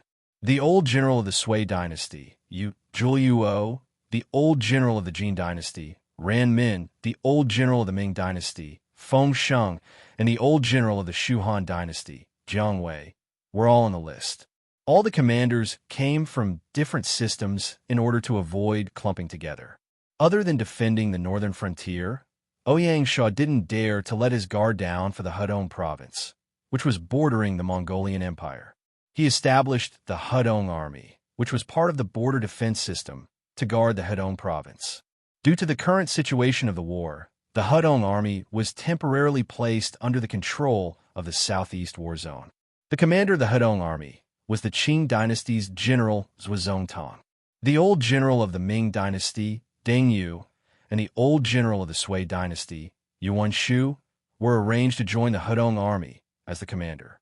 In history, Zhuozongtang had led his troops to conquer the western region, so he had a good understanding of the local customs and practices. Ouyang Shual had his own reasons for letting Zhuozongtang be the commander of the Hudong Army. With the addition of the Fengxiang Army and the Hudong Army, the northern defense line of the dynasty was basically stabilized.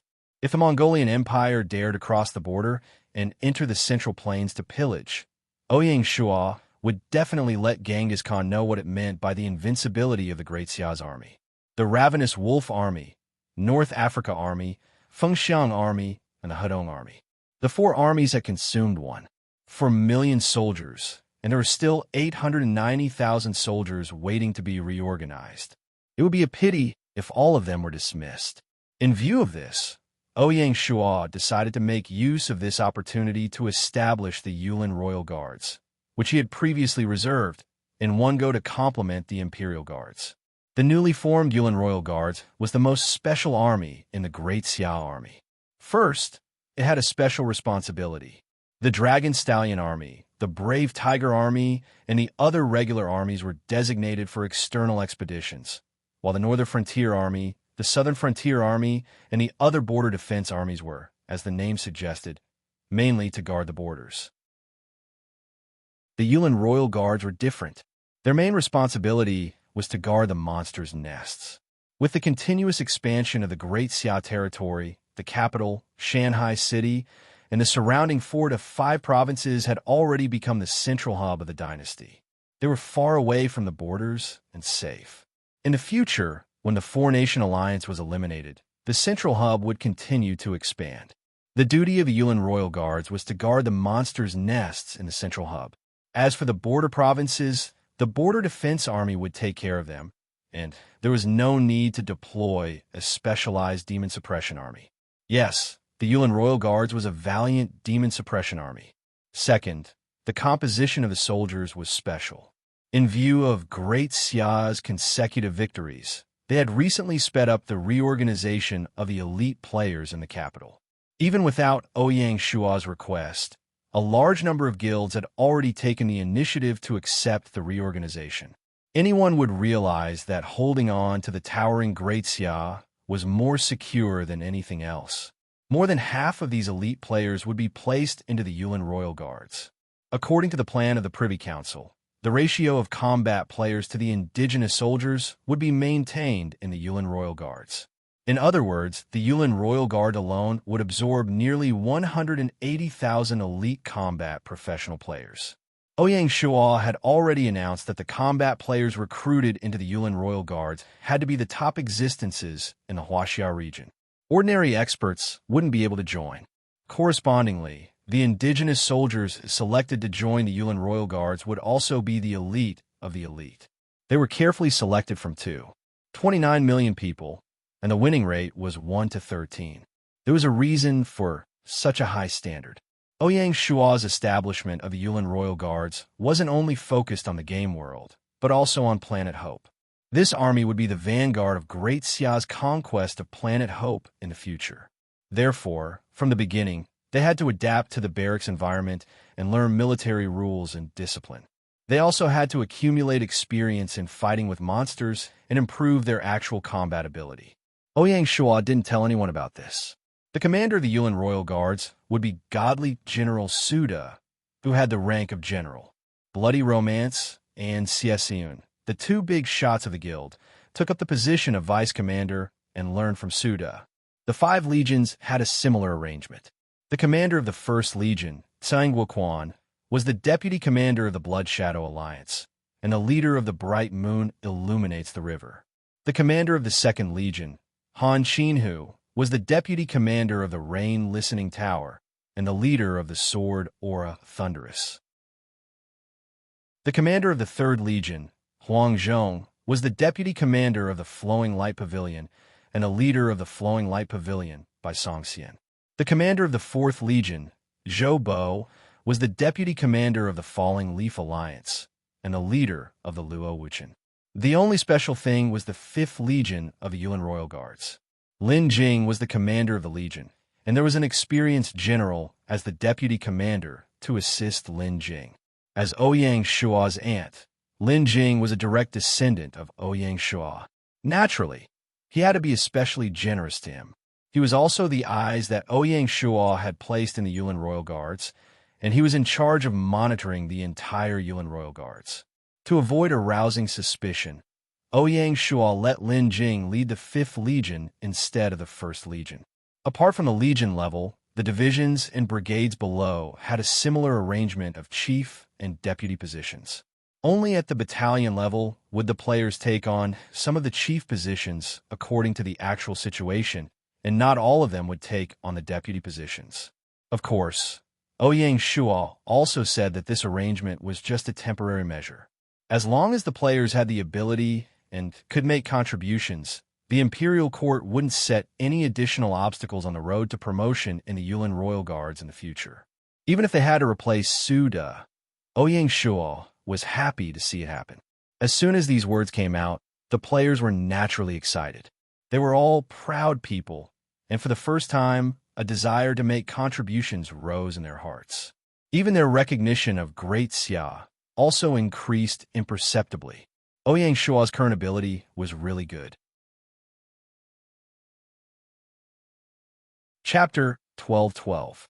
After the formation of the Royal Forest Guards, this round of army reorganization came to an end. In this round of reorganization, other than Wu Qi and Su De, the 2 divine generals, who had been conferred the rank of Great General, the other generals had also been conferred titles. The standard was that commanders would be conferred the rank of Rank 2 General, while corps commanders would be conferred the rank of Rank 3 or Rank 4 General. The commander of the Greedy Wolf Army, Meng Tian, was conferred the title of 2nd Rank General Pacifying Army.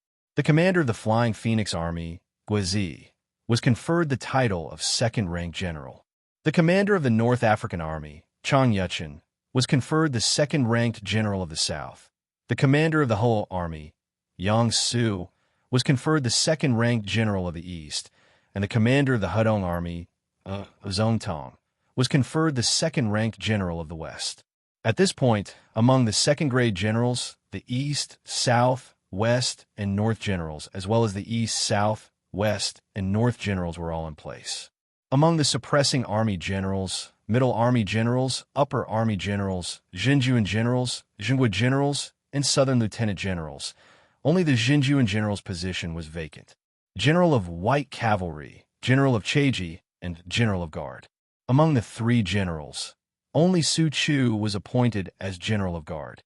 The positions of General of White Cavalry and General of Cheji were temporarily vacant. These are the 17 spots for second-ranked generals.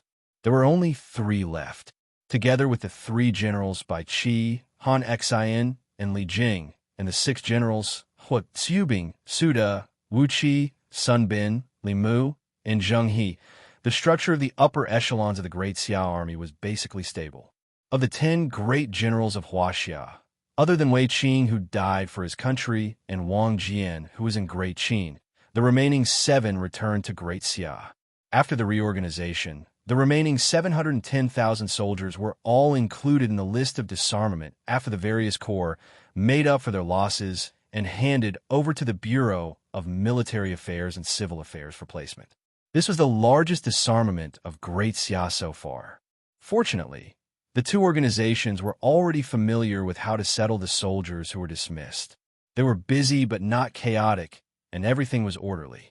At the same time, this was also the largest increase in the number of troops the dynasty had ever sent. They expanded to 5 armies at once, totaling 75 million soldiers.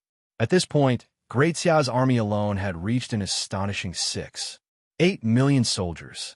This was under the condition that Ouyang Shual was constantly reducing the number of soldiers and controlling the number of soldiers.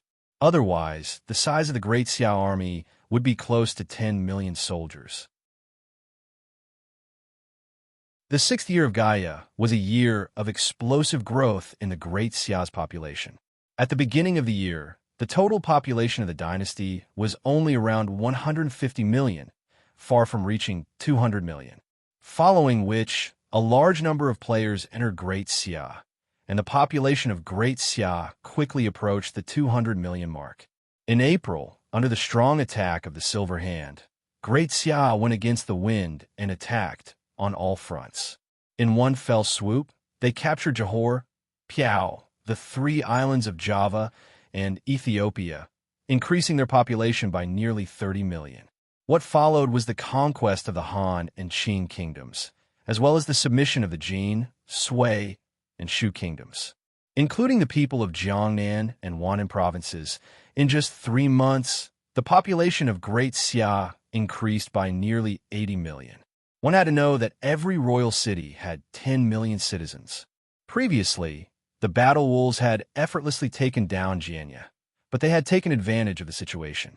If not for Ouyang Shua's other plans, he would not have let the Red Blood army succeed so easily. The Great Jin dynasty was the 3rd lord dynasty in the Huaxia district, with a total population of 30 million. From this, it wasn't difficult to understand why Ouyang Shua decisively gave the order to stop the war and put all his effort into rectifying the internal affairs of the Xia dynasty right after the war ended. Even though the Xia dynasty had only gained the territory of Hedong, Central Plains, Southern Anhui, and Jiangnan provinces. This was because the increase in population was too great, enough for Great Xia to digest for a while. The large number of citizens gathered in the 4 royal cities of Luoyang, the capital, Quanzhou, and Chengdu had to be appropriately guided to live in the other counties. In the past 6 months, there had been a continuous influx of adventure players into Great Xia, as well as refugees from the various counties. According to the latest statistics from the Civil Affairs Bureau, as of now, the total population of Great Xia had reached 370 million. Compared to the beginning of the year, not only had it doubled, but there was also a slight surplus. Before the end of the year, the population of Great Xia would easily exceed the 400 million mark. During the reign of the Qing dynasty, the total population of Huaxia reached 3 billion, which set a new record in history. If this was the standard to measure, the total population of Great Xia would soon break the historical record and reach a new height. Even so, the 8 million army was still a little too much for the dynasty to bear. The largest army in history was the Ming dynasty. At its peak, it was said that there were 8 million standing soldiers. At that time, the population of the Ming Dynasty was around 200 million. As everyone knew, the number of soldiers in the Ming Dynasty was huge. Even with 8 million soldiers, the ratio of soldiers and civilians in Great Xia exceeded that of the Ming Dynasty. It was extremely terrifying. In terms of the size of the army, Great Xia could be said to be unprecedented. Even in the modern era of Huaxia, the size of the army at its peak was only around 5 million, which was still lower than the current size of the Great Xia army. With such a comparison, it could be seen what kind of financial burden Great Xia was facing. Even so, Ouyang Shuo was unable to reduce the army. This was because right now was the most critical period for the Great Xia dynasty. Internally, they had to destroy the four-nation alliance and complete the great cause of unification. Externally, they had to deal with enemies from all directions and seize the initiative in the African continent. In addition, they had to guard the monster nests. No matter which one it was, they needed the support of a huge army. Reducing the army now was equivalent to digging their own grave. Only after completely destroying the four-nation alliance and establishing a relatively stable center could the dynasty consider a round of reorganization of the troops deployed in the hinterland of Huaxia in order to achieve the goal of reducing the number of soldiers.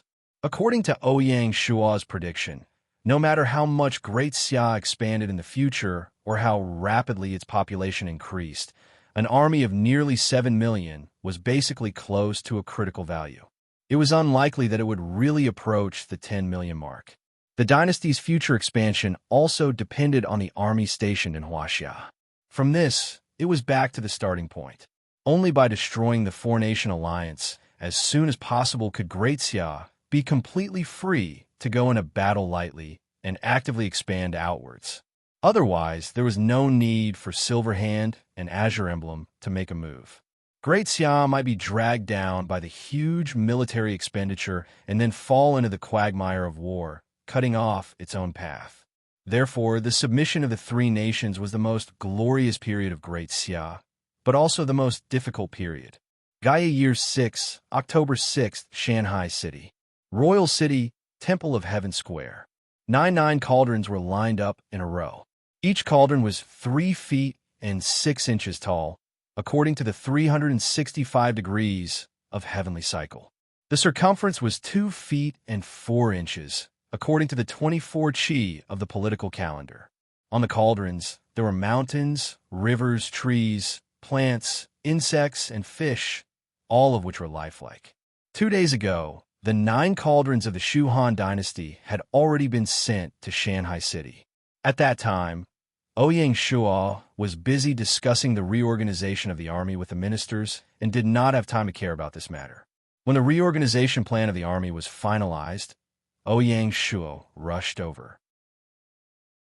The successful gathering of the 9 cauldrons also meant that the S-level mission, 9 cauldrons of the Great Yu, was completed. Ouyang Shuo wanted to know how these 9 cauldrons would change. Chapter 12-13. At the Temple of Heaven Square. 9 continent cauldrons combine. Following Ouyang Shuo's command, the 9 cauldrons rose into the air and formed a circle in mid-air, rotating at a high speed.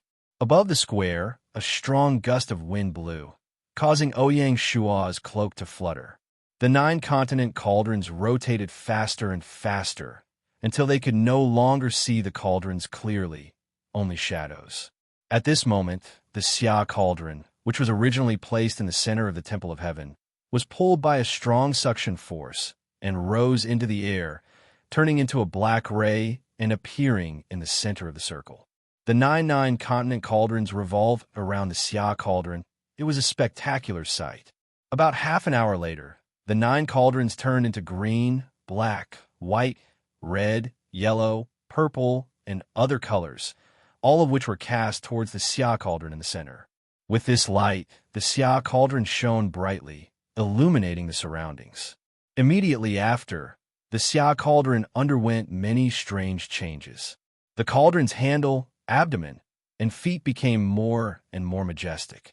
On the body of the cauldron, mountains, rivers, trees, birds, beasts, insects, and fish appeared one by one, projecting into the air like a mirage.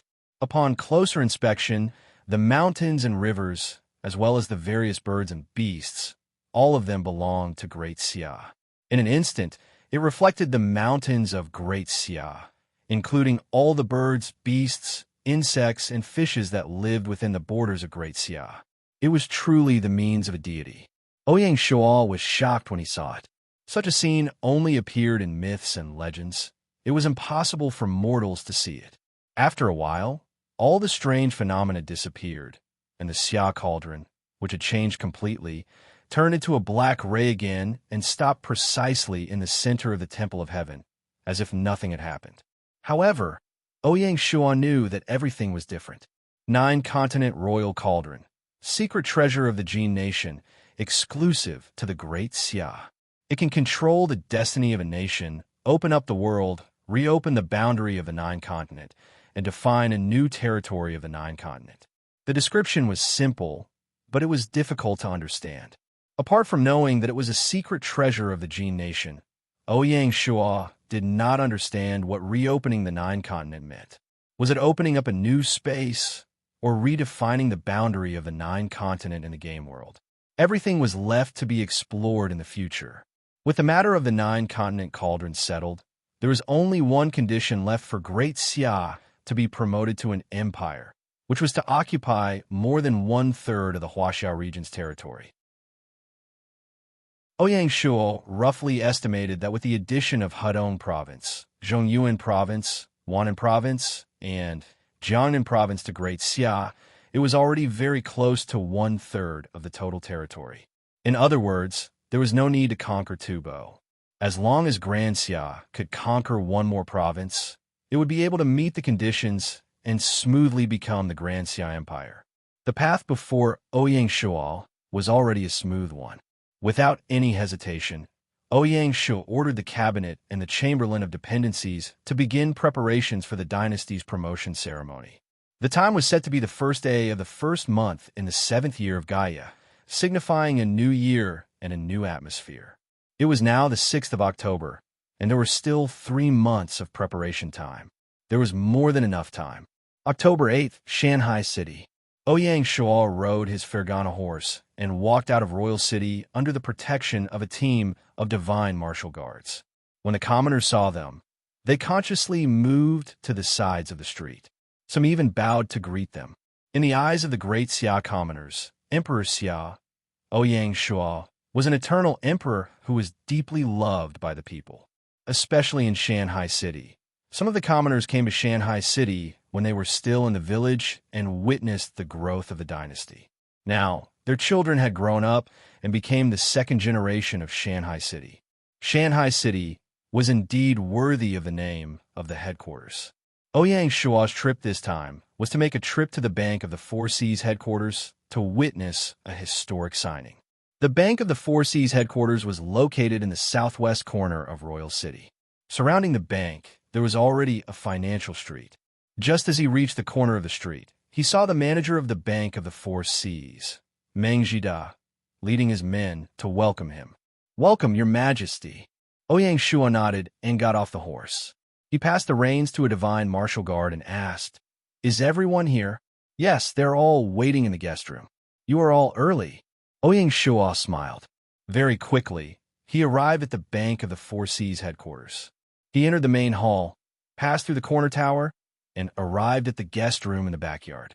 In the guest room, there were Bloody Romance, Xie Bright Moon illuminating the river, and other leaders of the Front Guild, the current generals of the Yulin Royal Guards. There was also Love Thread Link, the legendary existence who changed from a guild leader to a famous merchant in Great Xia. There were also Feng Xiaohuang, Siege Lion, and Tao Wu, the former lords and the current feudal officials. There was even a dragon-seeking acupuncture point. This down-and-out man sat in the corner of the room in silence. No matter what their status was, the reason they were invited to the Bank of the Four Seas headquarters today was because they had a common identity. They were the shareholders of the Bank of the Four Seas. After the large-scale military expansion, The financial burden of the imperial court increased. As Emperor Xia, Ouyang Shua had to think of ways to increase the financial income of the imperial court. The first thing that came to his mind was the Bank of the Four Seas. After 5 years of development, the Bank of the Four Seas was now a giant. It had accumulated more than 300 million gold coins. Not only was it the largest bank in Huaxia, it was also the largest bank in the world. Until now, no other bank could shake the Bank of the Four Seas' position as the overlord. With the gradual decline of the Great Zhou dynasty, the Huitong Bank, which had been able to compete with the Bank of the Four Seas 3 years ago, had long since declined. It was on a completely different level from the Bank of the Four Seas. Ouyang Shua's idea of the Bank of the Four Seas was not stupid. He wanted to use the bank's funds to pay the army. That was a classic example of drinking poison to quench thirst. Only a fool would do that. He wanted to use the foundation of the Bank of the Four Seas to establish the Great Xia Bank. Every country had its own central bank. The Bank of the Four Seas was responsible for this responsibility. The problem was that the Bank of the Four Seas was not only the central bank, but also a commercial bank. Its responsibilities were messy and too complicated. There were even private investors who did not distinguish between public and private interests. Because of this, after Meng Jida's suggestion, Ouyang Shua agreed. He decided to buy back all the shares of the Bank of the Four Seas. After writing them off, the Bank of the Four Seas would be split and reorganized. This time, Blood Romance and the others have been gathered to sign the share transfer agreement. Because this was an important matter, Ouyang Shua took the time to personally come to the Bank of the Four Seas headquarters to witness this historic signing ceremony. From now on, the Bank of the Four Seas would become a thing of the past. 3 years ago, when Blood Romance and the others invested in the Bank of the Four Seas, they valued 1% of the shares at 200,000 gold. The highest they could buy was no more than 5%. In these 3 years, as the Bank of the Four Seas continued to expand, the shares held by Blood Romance and the others were diluted. From a high as 5%, they were diluted to the current 0.5%. Even so, these shares were still worth tens of thousands of gold. Apart from the dragon-seeking acupuncture point and the love thread, everyone here held positions in the Great Xia. They could be considered his people, but Ouyang Shua couldn't let them suffer a loss. After weighing the pros and cons, he gave them a reasonable buyback price. Because the Bank of the Four Seas wasn't listed, there was no stock price. Ouyang Shua made the decision and set a standard. Based on how much they had invested in the beginning, if they withdrew now, they would receive 5 times the amount they had invested. For example, if they had invested 1 million, they would receive 5 million now. Taking into account the inflation of the past 3 years, as well as the expected reasonable returns, this multiple was quite reasonable. Although the Great Xia's financial revenue increased by a lot every year, because the game used gold as the standard currency, the inflation rate wasn't high, and the value of gold had always been stable. With this withdrawal, Blood Romance and the others could all make a huge profit. As for those who didn't want to withdraw, no one present dared to be so insensible. Even the dragon-seeking acupuncture point, who had a grudge against Ouyang Shua, didn't dare to rely on their status as shareholders to refuse to withdraw. With the current power of the Great Xia, Meng Jida could make the dragon-seeking acupuncture point yield without Ouyang Shua's presence. Fortunately, the dragon-seeking acupuncture point wasn't so insensible. Following the Sui dynasty's surrender to the Great Xia, the dragon-seeking acupuncture point, which had been living in Xuanzhou, was now considered a citizen of the Great Xia. Ouyang Shua had long forgotten about the unhappiness of the past. Although he wouldn't reactivate the dragon-seeking acupuncture point, he wouldn't take the initiative to find trouble with the dragon-seeking acupuncture point either. He could continue living in the Great Xia with peace of mind. This could be considered as forgetting each other in the pugilistic world. At 10 in the morning, under Ouyang Shua's witness, all the shareholders signed a share transfer agreement. For this, the Bank of the Four Seas had to fork out 35 million gold and silver in one go. Fortunately, this sum of money came from the Bank of the Four Seas account. Otherwise, the finance department wouldn't be able to afford it. After signing the agreement and receiving a generous sum of money, Blood Romance and the others took their leave. This sum of money wasn't their private property. It had to be distributed to the members of the guild. Otherwise, they would be considered rich. Ouyang Shuo stayed behind to discuss with Meng Jida about the following matters. The basic principle was to transform the Bank of the Four Seas headquarters into the Great Xia Bank, which would be the central bank of the dynasty. It would be in charge of issuing currency and other matters. It would no longer carry out banking services such as savings and loans. Speaking of which, Great Xia had long printed paper money, but hadn't been well implemented. This time, Ouyang Shuo had made up his mind to make use of the Great Xia Bank to promote the Great Xia coins. The Bank of the Four Seas branches were split into two commercial banks, the Great Xia Commercial Bank and the Great Xia Agricultural Bank. One would focus on industry and commerce, while the other would support the dynasty's agricultural development. This way, not only would the authority of the central bank be guaranteed, but would also further promote the dynasty's financial industry. It was a great way to improve the dynasty's finances. Due to the massive size of the Bank of the Four Seas, the work of splitting the branches would be extremely complicated. Ouyang Shuo's order to Meng Jida was to complete the splitting before the ceremony. After the splitting, Meng Jida would become the first president of the Great Xia Bank. Apart from this, Ouyang Shuo also ordered the government department to use the opportunity of splitting the Bank of the Four Seas to recruit financial talents from the player community to work in the three big banks. The China region was filled with talents and had a developed financial industry. There was no lack of such talents. Now that Great Xia had taken the initiative to loosen its restrictions and open its doors, Ouyang Shuo believed that a large number of players who weren't doing well in the adventurer community would return to their original profession and work in the three big banks. And this would definitely become a symbol that the adventurer players were about to usher in another division of labor and would no longer be a single entity. Chapter 12:14. Taking advantage of the rare truce, Ouyang Shuo stayed in the capital and made partial adjustments to the structure of the court according to the development needs of the dynasty. The establishment of the Great Xia Bank was only the first step. On October 10th, the Great Xia Transportation Department and the Asset Management Department were established. These two institutions were not part of the four great academies. Instead, they were parallel to the Industry Department and were directly managed by the cabinet. This arrangement was not only out of practical needs, but also to balance the power of the four great academies. The four great academies held great power in the court. If they were too overstaffed, they could become a hindrance to the cabinet. In more serious cases, they could even cause government orders to be blocked. It was because of this consideration that the two departments were not under the jurisdiction of the four great academies. The Transportation Department consisted of the Road and Bridge Department, the Water Transport Department, the Sea Transport Department, and the Railway Department.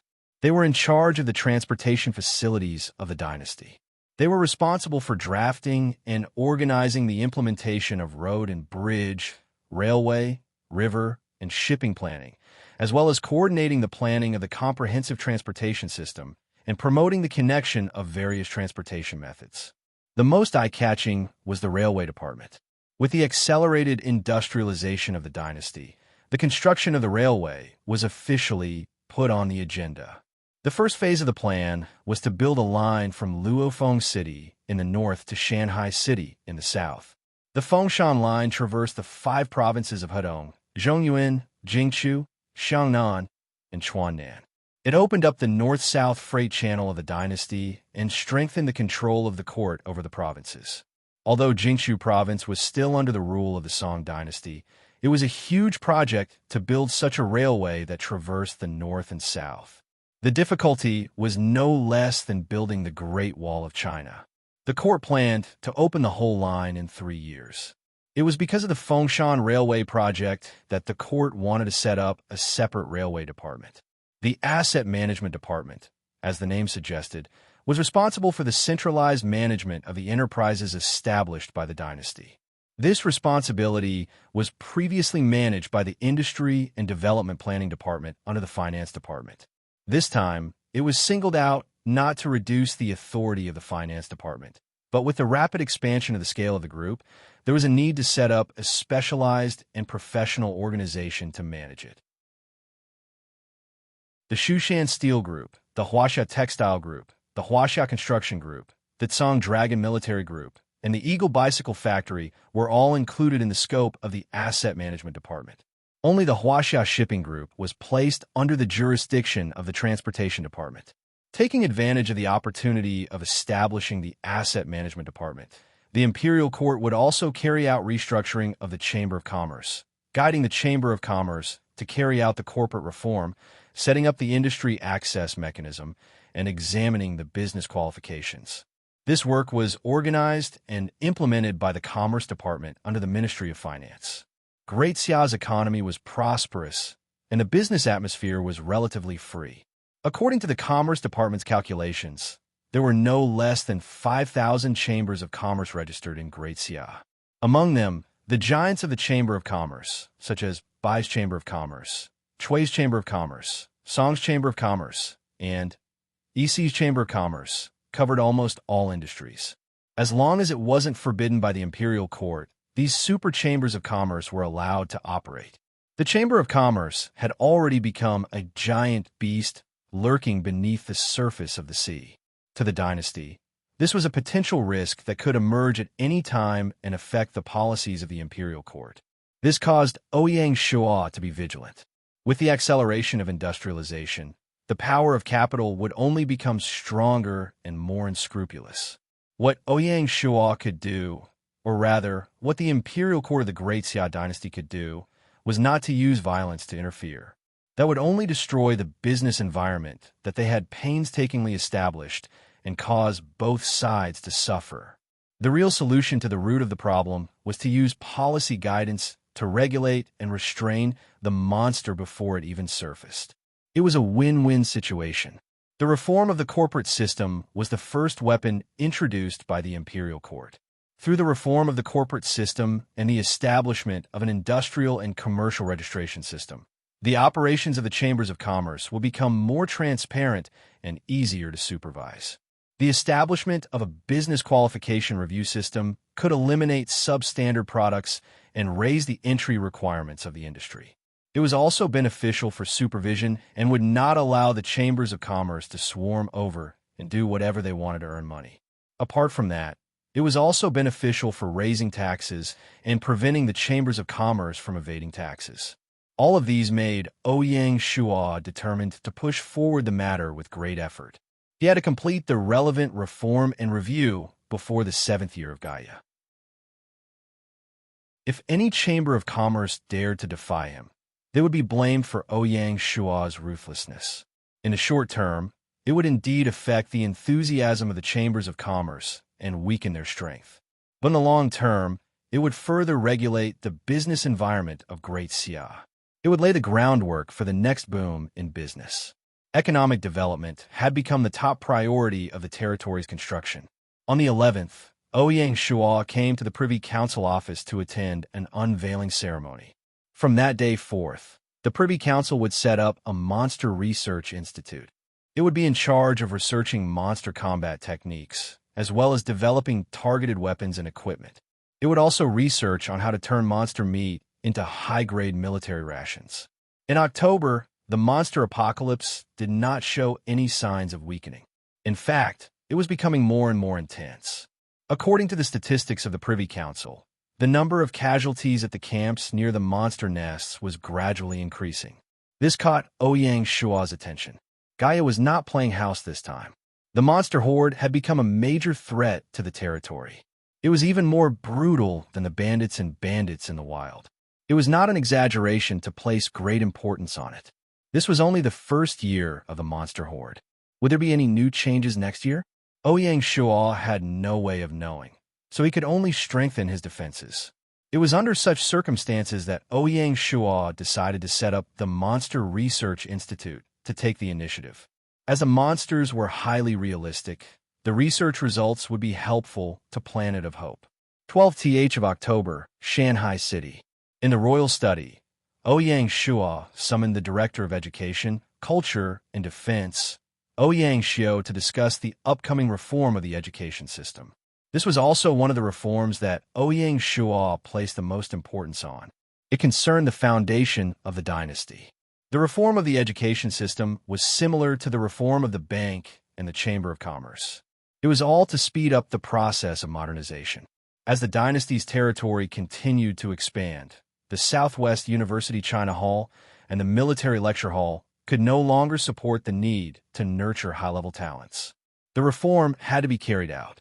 Ouyang Shuo decided to rename Southwest University to Jingshu University, Army Marshal Lecture Hall to Army University, and Navy Academy to Navy University. It was not just a name change. Jingshu University and Military University would also be moved out of the royal city. They would find another place to build a larger university campus that occupied a larger area to meet the needs of the expansion of the school. The royal city was too restrictive. It was not suitable for the free and open academic atmosphere of a university. Apart from that, Ouyang Shuo also decided to build another imperial capital, Normal University, in addition to the 3 universities. It would be used to nurture teachers and talents for the reform of the education system. In the future, other specialized universities would be built, such as the Imperial Capital Academy of Arts. In the long term, when the time was right, they would also build local universities in some of the central cities, such as Luoyang, Quanzhou, Chengdu, and other places to further improve the education system. This was the only way to satisfy the dynasty's need for talents. While Ouyang Shuo and Ouyang Xiao were discussing the education plan, a guard suddenly ran in. "Your Majesty, the Shanghai Guard's intelligence station in the Mongolian Empire has sent you a red urgent message." Ouyang Shuo was shocked. He knew that something major had happened. Chapter 12:15. Many years later, people would still vividly remember this calamity in the 6th year of Gaia.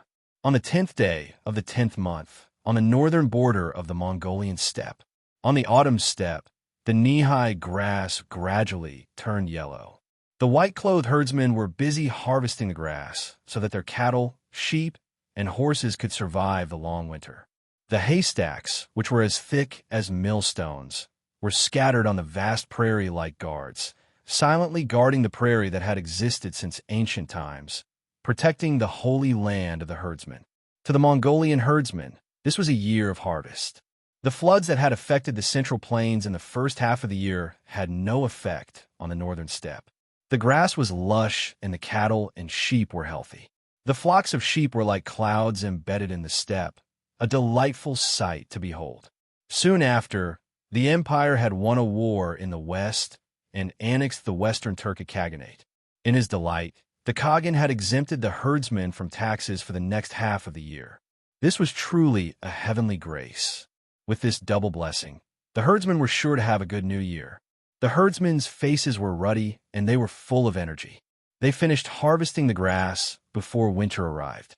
At this moment, a buzzing sound came from the distant horizon. Some herdsmen straightened their backs and looked into the distance, only to see a black cloud appear on the horizon. The black cloud seemed to stretch on both sides with no end in sight. The buzzing sound was coming from the black cloud. Strange, why is the cloud making a sound? Is it about to rain? The weather of the steppe was unpredictable, and it was common for it to suddenly rain. As the herdsmen were perplexed, they saw the black cloud approaching them at a visible speed. The closer it got, the louder the sound became. When it gathered together, it made one's scalp go numb. At this moment, all the herdsmen were attracted by the black cloud and looked into the distance. It was getting closer, even closer. That's not a black cloud. A sharp-eyed herdsman said in a trembling voice as he stared at the cloud sweeping toward them. "Uncle Wulu, if it's not a black cloud, what could it be?" a young herdsman joked. He did not think much of it, clearly unaware of the impending danger. In the blink of an eye, the black cloud had arrived. "Locusts, it's locusts. The plague of locusts has arrived. Uncle Wu muttered to himself as he recalled the plague of locusts he had encountered as a child. His wrinkled face began to pale, clearly recalling some unpleasant memories.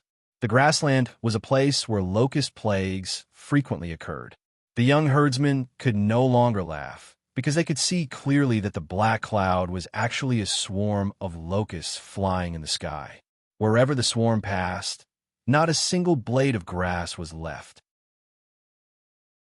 The Ming Dynasty poet Guodun, in Ode to the Flying Locusts, described the locust plague as follows. The flying locusts cover the sky. The sun is colorless. The wild old fields shed tears of blood. The scene in front of him was even more horrifying than the description in the poem. The swarm of locusts was simply too large.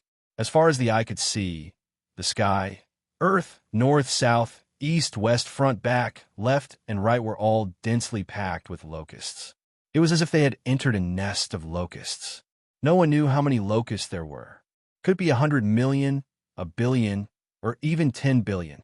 Uncle Wu Lu knelt on the ground, piously worshipping the god of the grassland, praying for his protection.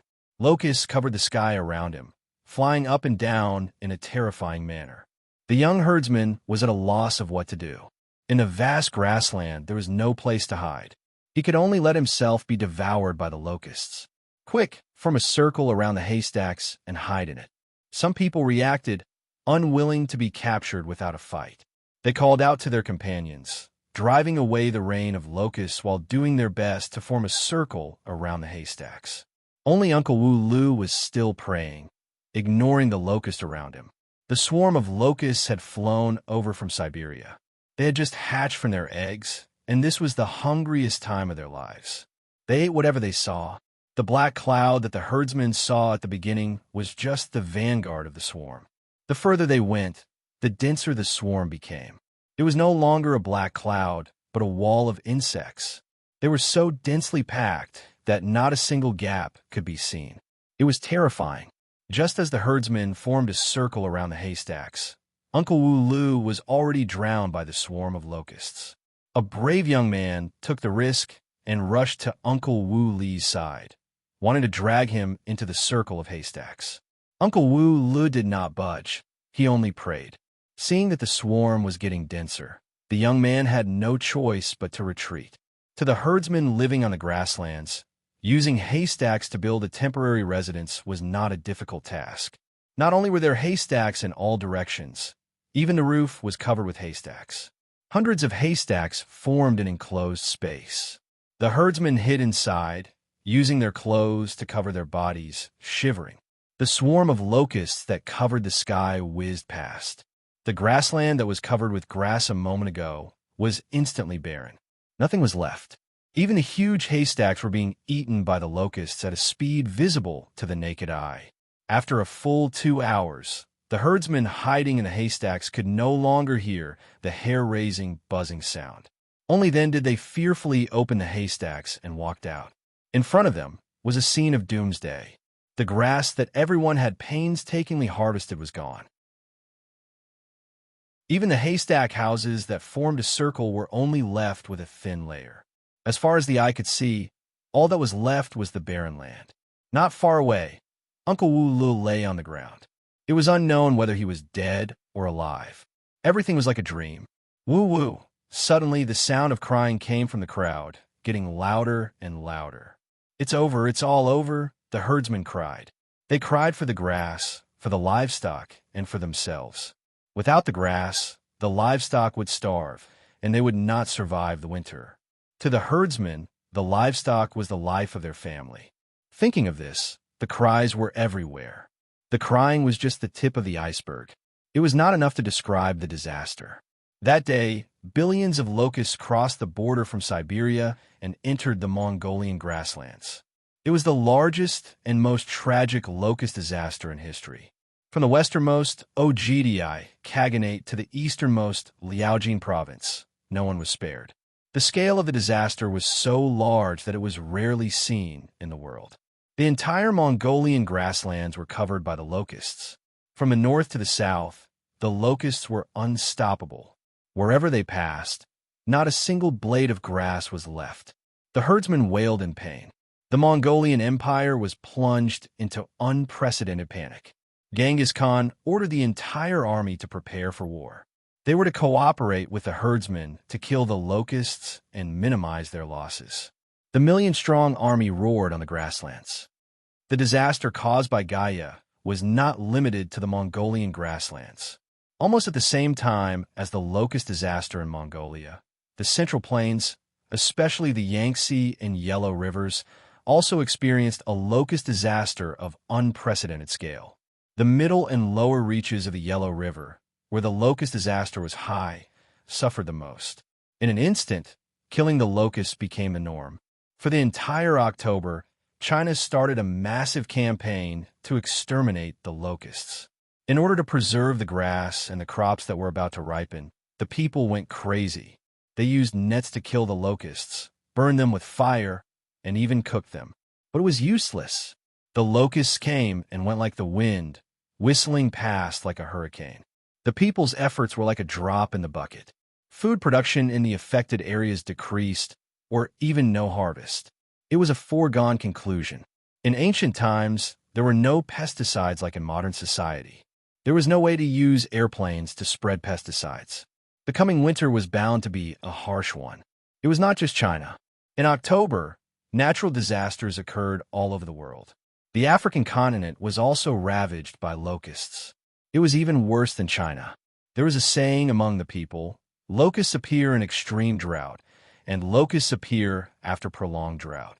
The drier the area, the easier it was for locusts to strike. The arid African continent was naturally the first to bear the brunt. Other than locusts, there were typhoons, tornadoes, earthquakes, tsunamis, diseases. In human history, all the natural disasters that could be imagined were like Pandora's box that was opened. They were released by Gaia and spread across the world. The game world was plunged into an unprecedented disaster. The people were crying, and the feudal lords were worried. No one had expected Gaia to be so ruthless and decisive. He had taught the various feudal lords and the common people a good lesson. The weather was unpredictable. The good weather of the past was no more. After October, the situation became slightly better. The exhausted people began to inspect the damage and fill in the gaps under the organization of the local officials. The reports from various places made every king frown. This natural disaster would have a profound impact on the global situation. The first to bear the brunt was the price of food. From mid-October, the price of food in China began to soar.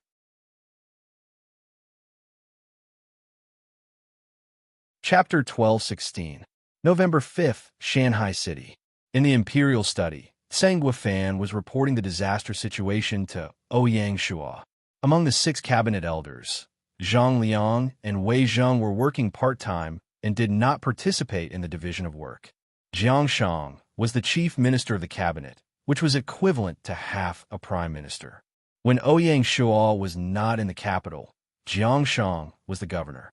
The remaining 3 cabinet elders, Ko Zhuan, Yin Song, and Zhang Guofan, had their own priorities. Ko Zhuan was in charge of human resources and was Jiang Shang's first assistant.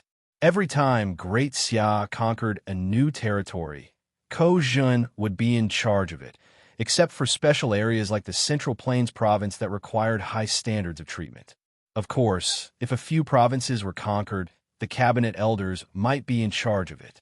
Apart from that, Yin Song was in charge of the imperial court, mainly to keep an eye on the imperial court in the capital. Zhang Guofan was in charge of local government affairs and had the most say in local affairs.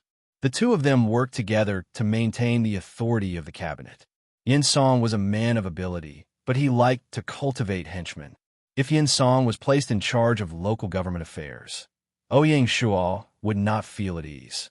However, it would not be difficult for Yin Song, who was old and experienced, to be in charge of the court.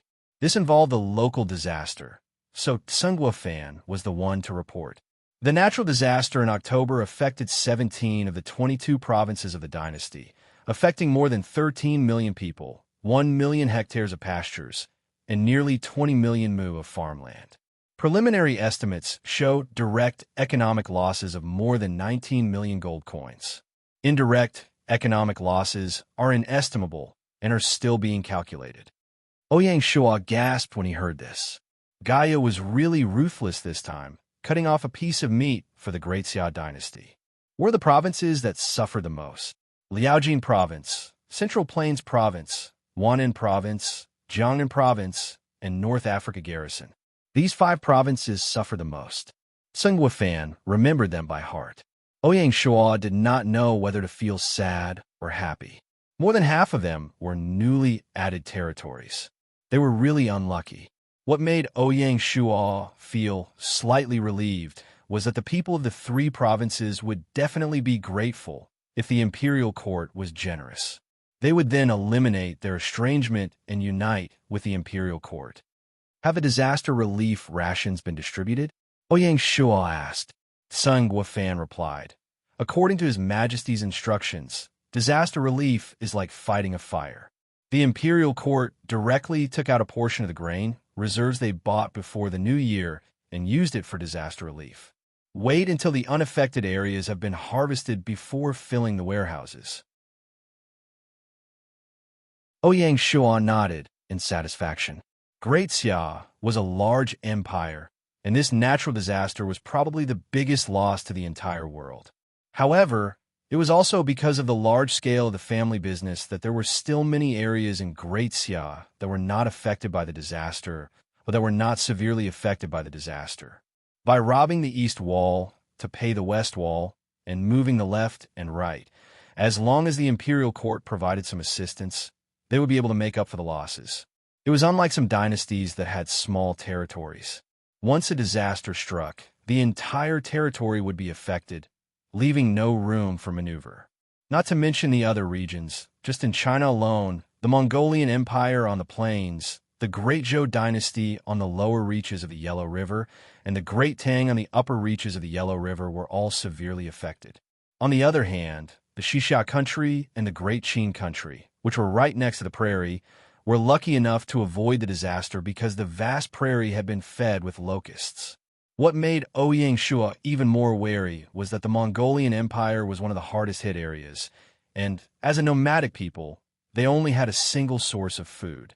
Their ability to resist disasters was weaker than a farming civilization. The Mongolian Empire would definitely have a hard time this winter.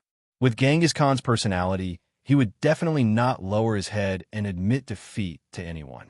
The only possibility was that he would send out his troops and plunder before winter arrived, using the enemy's blood to feed his people. The Central Plains would be the first to bear the brunt of the disaster. The Mongolian Empire had a good reason to do so. The Mongolian prairie had helped the Central Plains to block the disaster, so it was only natural for them to collect some interest. Therefore, a month ago, Ouyang Shua had ordered the Northern Frontier Army to strengthen the border defense. What worried Ouyang Shua was that the Fengxiang Army and the Hudong Army that were stationed in the north were still in the process of being formed. If the Mongolian Empire chose to invade the border at this time, they might not be able to withstand it. If the situation was urgent, they could only force them to do something beyond their abilities. Ouyang Shua put this matter aside for the time being and instructed Sun Guofan. Now that the price of grain is rising, the cabinet has to be prepared and control the price of rice. We cannot let the merchants take the opportunity to suck the people's blood, and we cannot let the people hoard too much rice. Food was the most important thing to the people. Once the price of grain rose, the people would panic, and it would easily lead to panic buying. It would cause the rice that could be guaranteed to be in short supply, giving the merchants a chance to profit. Stabilizing the price of grain was the duty of the imperial government. Your Majesty, please rest assured. The cabinet has already ordered the Commerce Department to send out investigation teams to various places to supervise this matter. Once the merchants are found to have committed illegal acts, they will be severely punished. The Imperial Court has also sent a greeting to the Governor General's and Protector General's offices, telling them to oversee this matter. Ouyang Shua nodded. With such an efficient cabinet, it saved him a lot of trouble. Sun Guofan followed. "Your Majesty, the price of grain has been rising recently. The grain we hoarded before the new year is not only self-sufficient, but we still have a large surplus. Should we sell a batch of grain for a profit?" Upon saying this, Tsingguofan was impressed by His Majesty's foresight. Before the new year, Ouyang Shuo had insisted on using tens of millions to purchase grain, betting that Gaia's grain production would decrease in the next 6 years. Back then, the ministers, including Tsingguofan, were puzzled. They were not interested in such an astounding bet. Now, it had been proven that His Majesty's judgment was correct. If the batch of grain was sold, the imperial government would earn a net profit of 1 to 2,000 gold coins. There was no better deal than this. At times, Tsingguofan would think that any king could see what ordinary people could not. If not, there was no way to explain how His Majesty was able to determine that Gaia's 6th year will be plagued by a natural disaster just from a hint of it, leading to a decrease in the grain production. His Majesty's guesses from back then had all come true.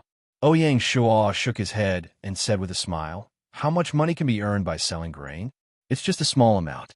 Tsingguofan was taken aback. He could vaguely guess His Majesty's intentions, but he did not dare to say it out loud. He could only brush it aside and bring up another matter. "Your Majesty, with the imperial government suffering from the disaster, will the grand ceremony scheduled for the new year be held as scheduled?" "Of course." Ouyang Shuo glanced at Tsingguofan. The imperial dynasty promotion ceremony was the biggest event in the Great Xia in recent times. It concerned the dignity of a country. Since the date had been set, it was impossible to change it no matter what difficulties they encountered. With Tsingguofan's intelligence, he would not ask such a superficial question. Since he had asked, there must be a deeper meaning behind it. Tsingguofan was definitely worried about the grain, so he did not dare to ask openly. He could only ask in a roundabout manner. Indeed, Tsingguofan took the opportunity to say, "The imperial dynasty promotion requires at least one province to be conquered. His Majesty has given the order to stop fighting before the end of the year. I wonder how this one province will be resolved." Tsingguofan was not the only one who had such questions. Ouyang Shuo smiled. He felt a sense of accomplishment to be able to figure out the thoughts of these ministers. He replied, "The remaining province can be taken without spending a single soldier. All it lacks is an opportunity." Tsingguofan fell into deep thought when he heard this. On the 10th of the 11th month, the Indian Empire sent an envoy from thousands of miles away to Shanghai City. Although there was a communication compass that allowed communication to break through the geographical barriers, the various dynasties were still used to sending envoys solemnly when it came to national affairs. They would hand over the national affairs to show their respect. The envoy from the Indian Empire made a strange request to Ouyang Shuo.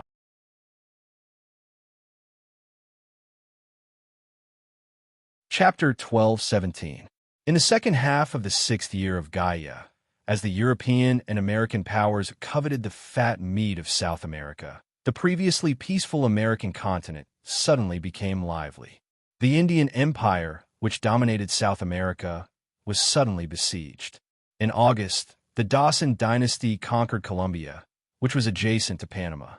While consolidating their control over the Panama Canal, they posed a direct threat to the northern border of the Indian Empire. In September, the southernmost region of South America, Argentina, declared its allegiance to the Spanish dynasty. In this way, the Indian Empire was attacked from the north and the south. Seeing that the Indian Empire was unable to fend for itself, in October, the Brazilian region, which had already bowed to the empire, brazenly declared independence and established the Brasilia dynasty, intending to use the European and American powers to contend against the Indian Empire.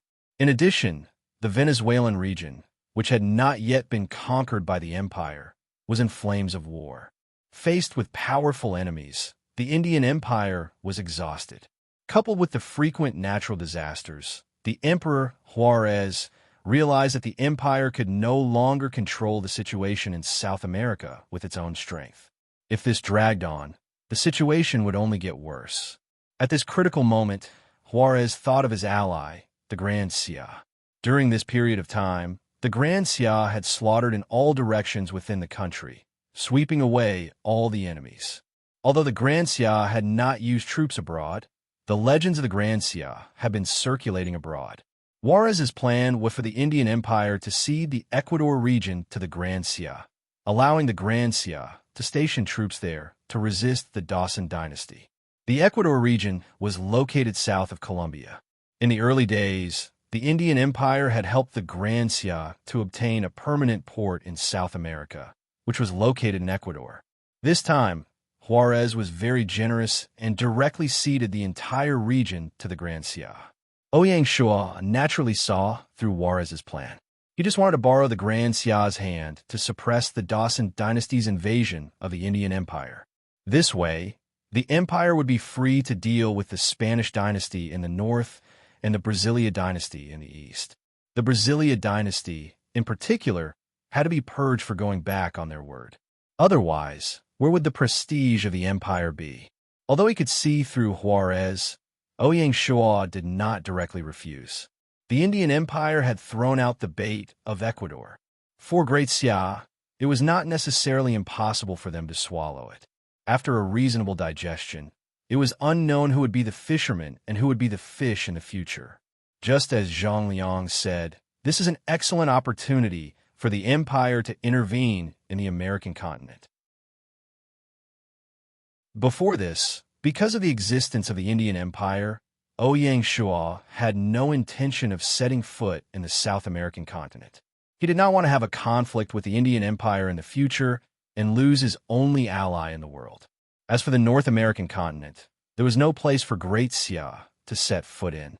Now that the Indian Empire was under pressure and had taken the initiative to cede the Ecuadorian region, it was an opportunity for Great Xia to intervene in the American battlefield. As for the future, let's dive in first. Ouyang Shua thought. The worst outcome would be the withdrawal of the troops from South America, which wouldn't be considered a huge loss for Great Xia. However, once they gained a foothold in South America, they could use it as a fulcrum to radiate to the entire American continent. The Dawson dynasty was no longer mysterious. Furthermore, if the Indian Empire wanted to realize its intentions, it was impossible for them to sit idly by and watch Ecuador suffer a loss. If necessary, they would definitely provide food and supplies to assist the Great Xia army in stabilizing the situation. Of course, from the perspective of the Great Xia dynasty, it was best to let the Indian Empire fall into the quagmire of war with the Spanish dynasty and the Brasilia dynasty. Only in this way would the Great Xia dynasty have room to play. The schemes involved were intricate and complicated. Based on this judgment, Ouyang Shua agreed to the request of the envoy of the Indian Empire. He agreed to take over the Ecuadorian region and stationed a large army there. Seeing this, the envoy returned in satisfaction. Following that, the Great Xia dynasty's cabinet passed the administrative plan for the Ecuadorian region at the fastest speed. They decided to set up a prefecture there and put it under the direct jurisdiction of the imperial court. The prefecture was named Fulcrum City. For this reason, Ouyang Shua used the last teleportation talisman. However, the cabinet was divided on the governance system of the prefecture. Jiang Shang, the chief minister of the cabinet, felt that the prefecture was isolated overseas and had to face a powerful enemy, like the Dawson dynasty. Most of the decisions made in the prefecture were related to war. Therefore, he suggested that a general should be appointed to oversee the prefecture. The second minister, Ko Zhuan, insisted on the principle of separating the military and the government. He insisted that there should not be any confusion or exceptions. Since the two sides couldn't come to an agreement, they could only hand it over to Ouyang Shua to decide. Ouyang Shua considered the opinions of both sides and the actual situation of the prefecture. He decided to appoint a provincial governor as well as a provincial governor. In normal times, the governor and the provincial governor would have nothing to do with each other. In times of war, the provincial governor would be given the authority to mobilize the resources of the entire prefecture to serve the war. Fighting the war would be the first priority. This not only maintained the principle of separating the military and the government, but also gave a certain degree of autonomy to the commanding general. Ouyang Shua personally selected the candidate for the governor of Urgwa Prefecture. He named the current governor of the Tingyue Prefecture of the Yunnan Province, Zhou Haiqin. Without question, this was also a civil official under Ouyang Shua's direct command. Zhou Haiqin had served as the assistant to the chief administrative officer, the magistrate of Friendship County, the magistrate of Thunder Mountain Prefecture, and the governor of the Tingyue Prefecture. He had a lot of experience. Ouyang Shua was prepared to let Zhou Haiqin gain some experience in the prefecture. With Zhou Haiqin around, he would act as an invisible check and balance for the provincial governor. Both the cabinet and the Bureau of Military Affairs had recommended one or two candidates for the provincial governor of Urgwa, but they were all rejected by Ouyang Shua. This was because in Ouyang Shua's heart, he already had a suitable candidate. As the first provincial governor of the Grand Xia, he needed to choose someone who was adept with both the pen and the sword. More importantly, given the complicated situation in the American continent, as the provincial governor, this person would represent the Grand Xia in the American continent. He needed to be steady and able to maintain his composure at critical moments. He also needed to be tactful and able to deal with the various powers. He also needed to be bold and courageous and able to make contributions on the battlefield. Three opposing personalities gathered in one person. Such a talent was not easy to find. Ouyang Shua's ideal candidate was the great Zhou's Marquis of Qi and the governor of the Eastern Sea, Zhang Lang. This person had been the Red Blood Liege for a long time. He was adept with both the pen and the sword. To be able to hide his identity with the Azure Badge until now, one could see his steadiness and forbearance. During the time of the Yan-Huang Alliance, Zhang Lang was the mediator between Di Chun, Xiong Ba, and Lord Chunshin. He was always able to save the situation at critical moments. His ability to deal with situations was unquestionable. The current Zhang Lang was low-key and introverted. He even seemed to have given up on himself. He seemed to be lacking in vigor and bravery, but Ouyang Shua knew that this was just a facade. Zhang Lang was a natural soldier. He was no less courageous than anyone else. This Zhang Lang was only lacking a stage to spread his wings and soar. Ouyang Shua wanted to give Zhang Lang such a stage. He wanted Zhang Lang to abandon the shackles of the Silver Hands and the Azure Badge. He wanted to give it his all and fully unleash his talents. I did not expect that the opportunity to subdue this person was sent by the Indian Empire. Ouyang Shua smiled. He no longer hesitated and dialed Zhang Lang's communication compass. Emperor Xia. In the video, Zhang Lang's expression was calm. It was as if he had expected this day to come. Ouyang Shua knew about Zhang Lang's identity as a spy. Therefore, when the Azure Badge stepped out from behind the scenes, Zhang Lang's heart was dead. This was because his weakness was in the enemy's hands. When Xiong Ba rebelled against the Great Zhou dynasty and the 400,000 Ming army were destroyed, Zhang Lang finally made up his mind. He was not prepared to sit still and wait for death. He brazenly commanded the Red Blood Army to attack the Great Ming dynasty. Donghai Province was Zhang Lang's only bargaining chip. However, a natural disaster changed the quality of this bargaining chip. Originally, after conquering the Great Ming dynasty, Zhang Lang not only obtained a group of civil and military officials, but also millions of people in Jianya. In the future, Donghai Province might have become the second Great Jin dynasty. Unfortunately, things did not go according to one's wishes.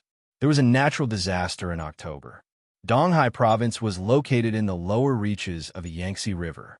It was the most severely affected area.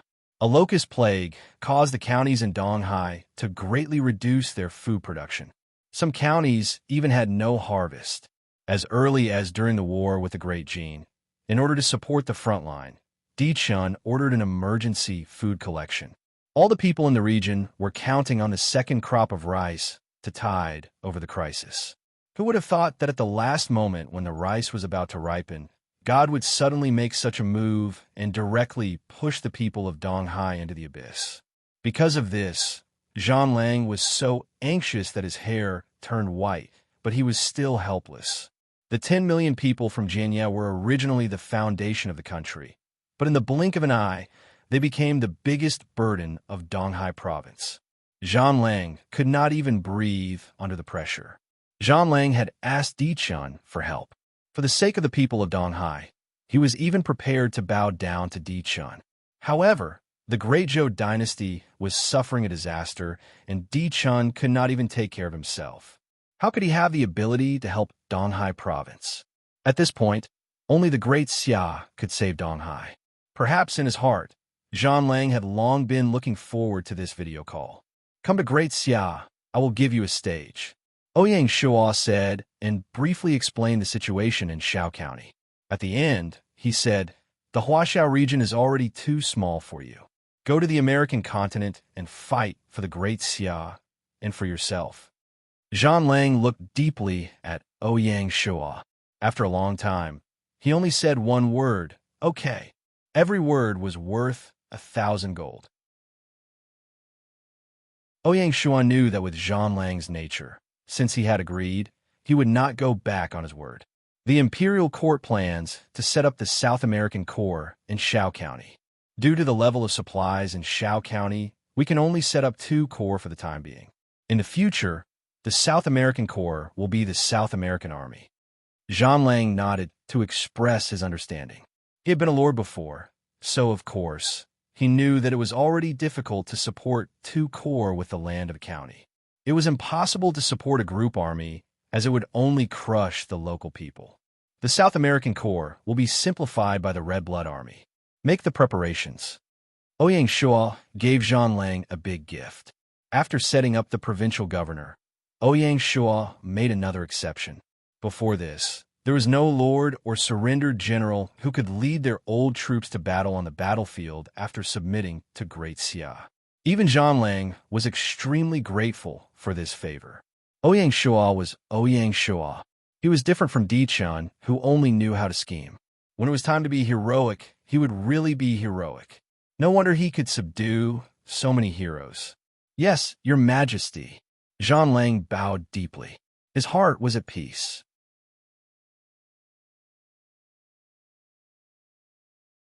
Chapter 12:18.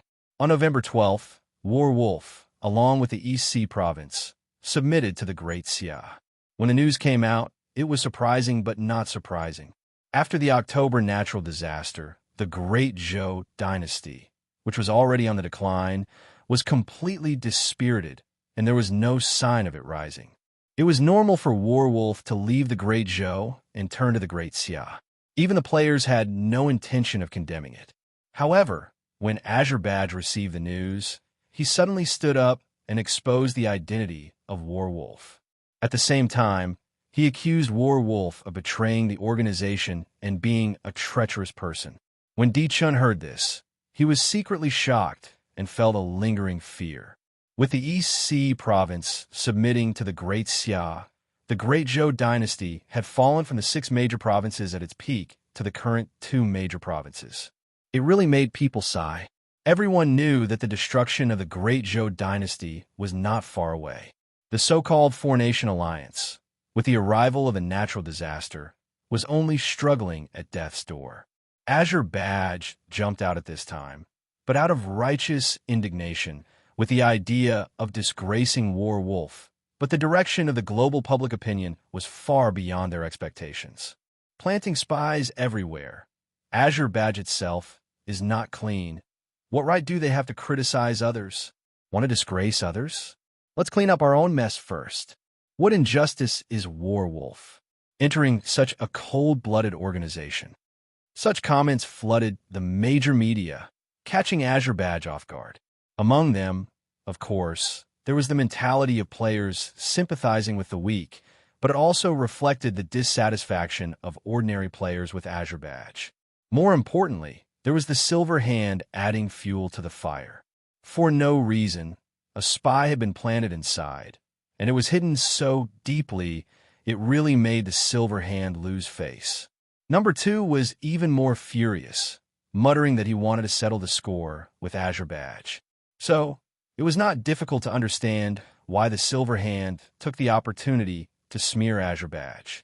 With the initial global situation settled, the Great Xia dynasty ceased its activities overseas. The honeymoon period of the 2 major organizations had come to an end, and it was only a matter of time before they fell out with each other. The War Wolf incident was just the fuse. The efficiency of the Great Xia had always been surprisingly high. On November 14th, the imperial court issued an appointment and dismissal, removing Minister Shimen from his post as the governor of Xiangnan and transferring him to the governor of Donghai.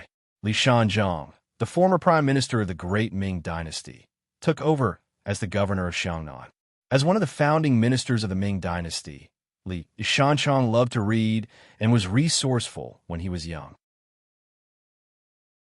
Later, he sought refuge with Zhu Yuanzhong and followed him into battle.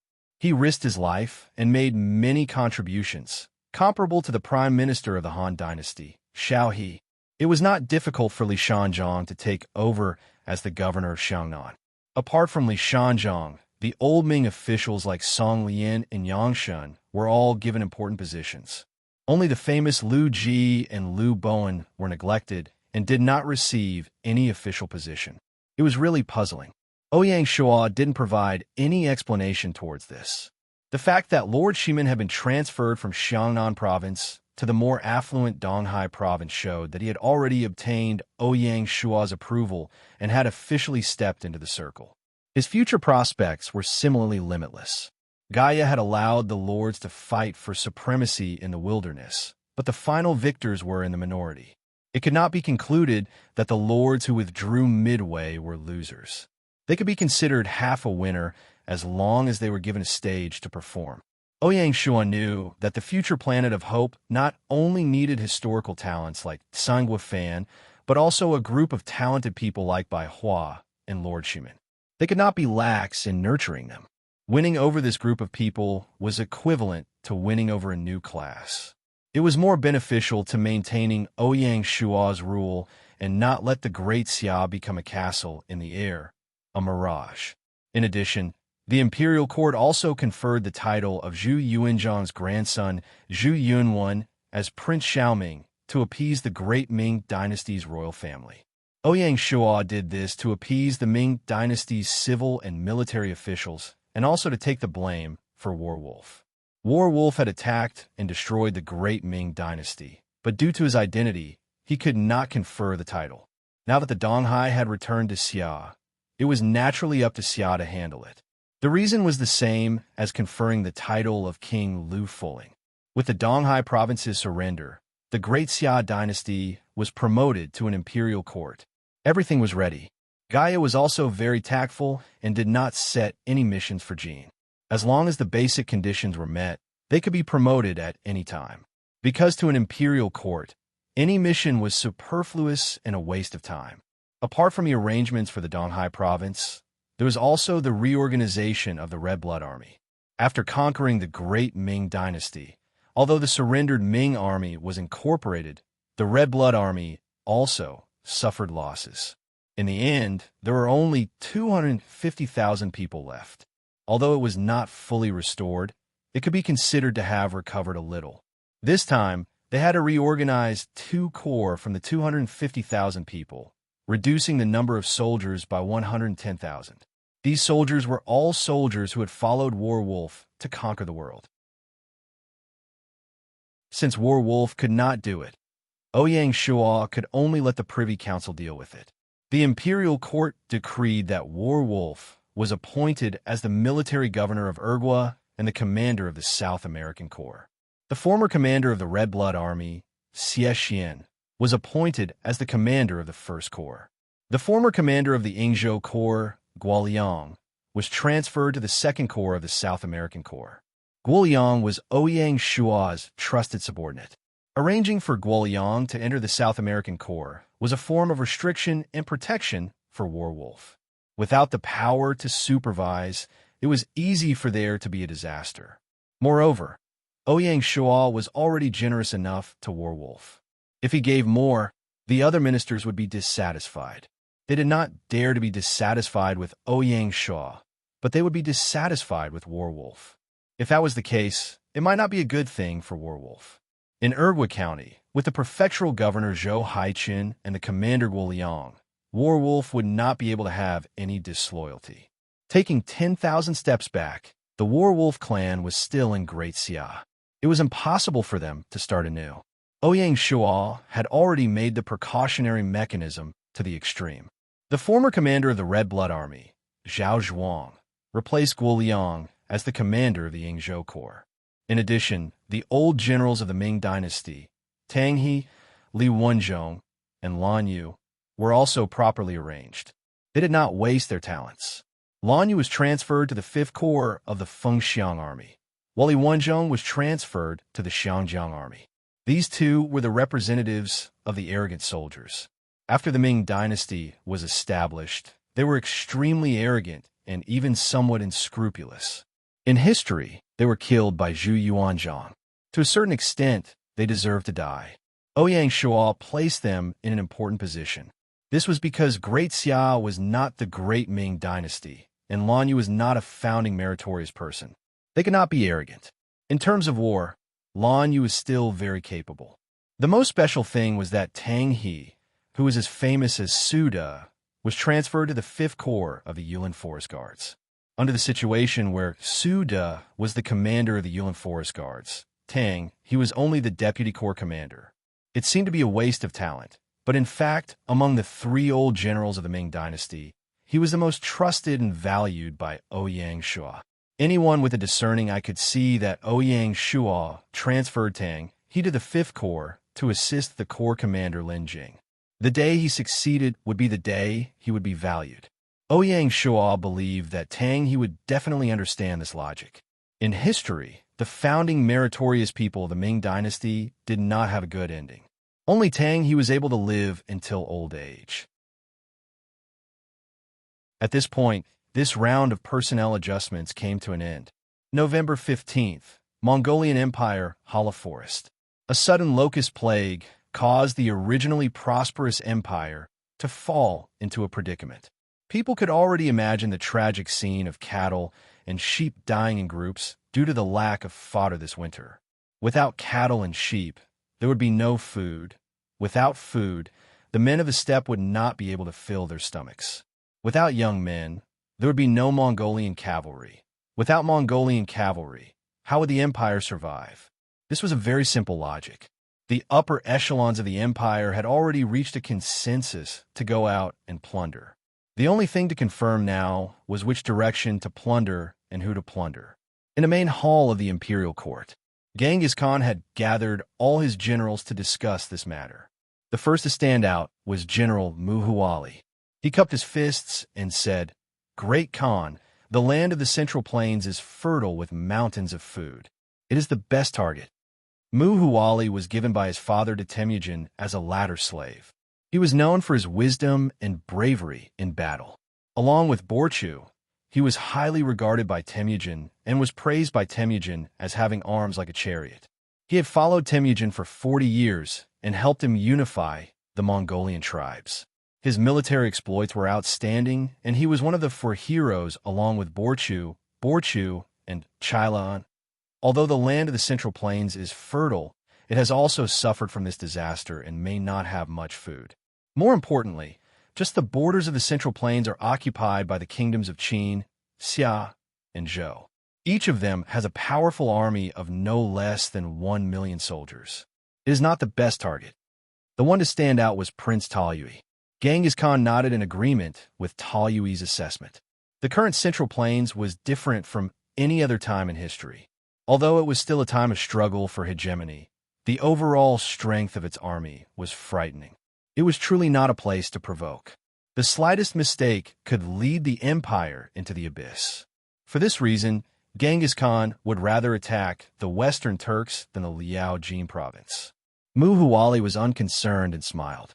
If the Central Plains is no good, then we can only go to Xixia. It is thanks to the empire that Xixia was spared from the plague of locusts. It is only right for them to offer tribute.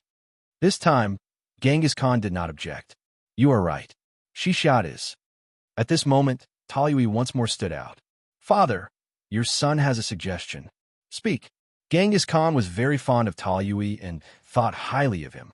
Taoyui cupped his fists and said, "Your son suggests that we first use peaceful means before resorting to force. We should first send an envoy and have Xixia take the initiative to offer up food. If Xixia does not agree, it will not be too late to send troops. Genghis Khan's eyes narrowed. What are you worried about? Your son is worried that once war breaks out, Xixia will be pushed to the side of Great Xia. Even if Xixia does not change sides, if we start a war, it is easy to lose our own troops and allow the fishermen to reap the benefits. Before Genghis Khan could say anything, Muhuwali was already unhappy. What does Great Xia count for? Other countries might be afraid of them, but we are not. At worst, we will just fight it out. Who knows who will win? In the eyes of these Mongolian generals, the empire would always be the strongest.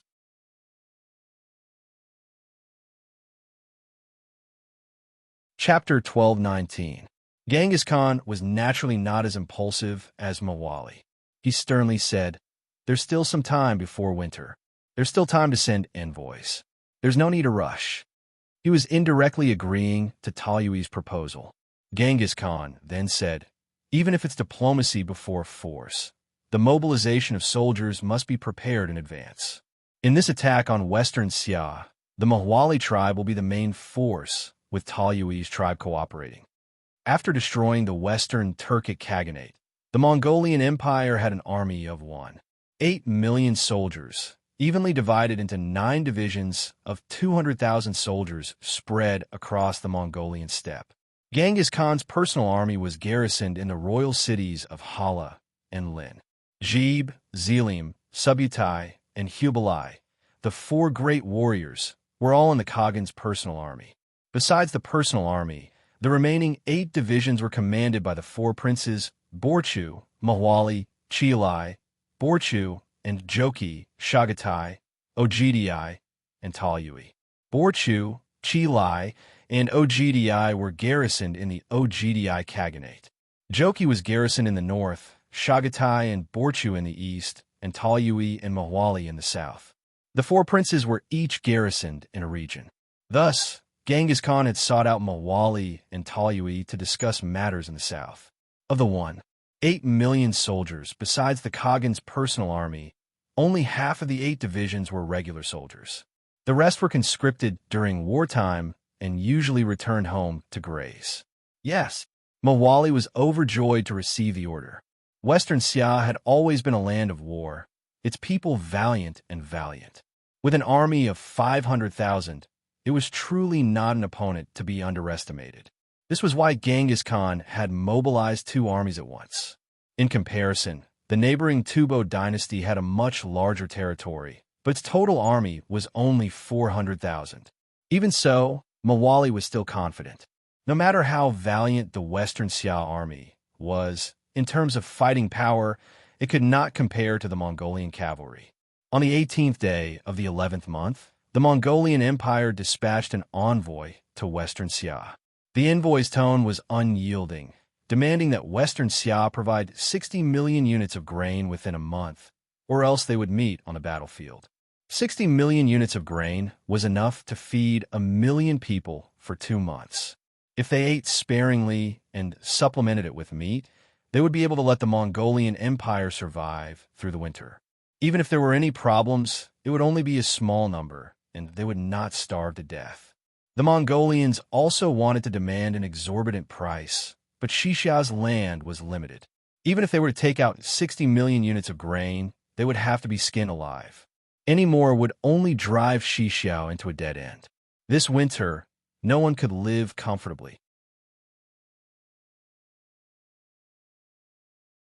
In accordance with the messenger's words, the Mongolian general Muhuwali led his 200,000 Mongolian cavalry south and formed a formation at the border of Western Xia.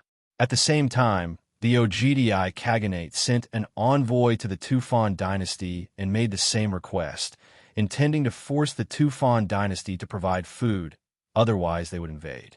As soon as the news came out, Qin, Xia, and Zhou all increased their border patrols. The flames of war rose again in the land of Huaxia. Xingqing Mansion, Xixia Imperial Palace. Li Yuanhao's face turned gloomy. The Mongolian Empire was asking for 60 million units of grain. Basically, they were asking for the Western Xia's life. The common people of the Western Xia country would have to starve if they were to offer the tribute. But this was not the worst part. The Mongolians always had a big appetite. If the Western Xia country offered the tribute this time, the Mongolian Empire might come again next time. This would fall into a vicious cycle, which would only make the strong stronger and the weak weaker. Without the support of food, how could the Western Xia country survive in the wilderness? Your Majesty, we can't give them the food. The one who spoke was the general Yali Wangrong. This man and his younger brother Yali Yuchi were in charge of the left and right armies. They were the two pillars of the Western Xia country. Yes, Your Majesty. Yali Yuchi also tried to persuade. Once we offer the tribute, we will become the Mongolian Empire's vassals. What will happen to our prestige? At worst, we will fight with them. Li Yuanhao said with a dark face. The Mongolian cavalry is invincible. Can you win? Yali Yuchi was not convinced. In history, we fought against the Song dynasty in the south and the Liao Jin dynasty in the north. We also fought with the Mongolians a few times. When have we ever been afraid of anyone? The Western Xia country's army was brave and fierce. They indeed had the right to be proud. Yali Wangrong said, Your Majesty, it is almost winter. Our army may not win. As long as we delay the Mongolian army and hold our ground, the Mongolian army will have to retreat when winter comes. These words made Li Yuanhao excited. When winter comes, the Mongolians will have a shortage of food. Let's see how they can survive this winter. Next year, I am afraid that we don't need to do anything. The Xia country will attack first and conquer the Mongolians. Yali Wangrong said. Li Yuanhao's eyes lit up. He finally made up his mind. Good, it is decided. Immediately organize the army and prepare to go to war. Yes, Your Majesty. The Yali Wangrong brothers looked at each other excitedly. The next day, the Western Xia Emperor, Li Yuanhao, replied to the Mongolian envoy. Although the Western Xia country had little land and little food, they were willing to lend 10 million units of food to the Mongolian Empire. There was no more. He hoped that the Mongolian Empire could understand. Genghis Khan heard the news and did not want to talk nonsense. He directly ordered Mawali and Talyui to immediately lead the army to the south.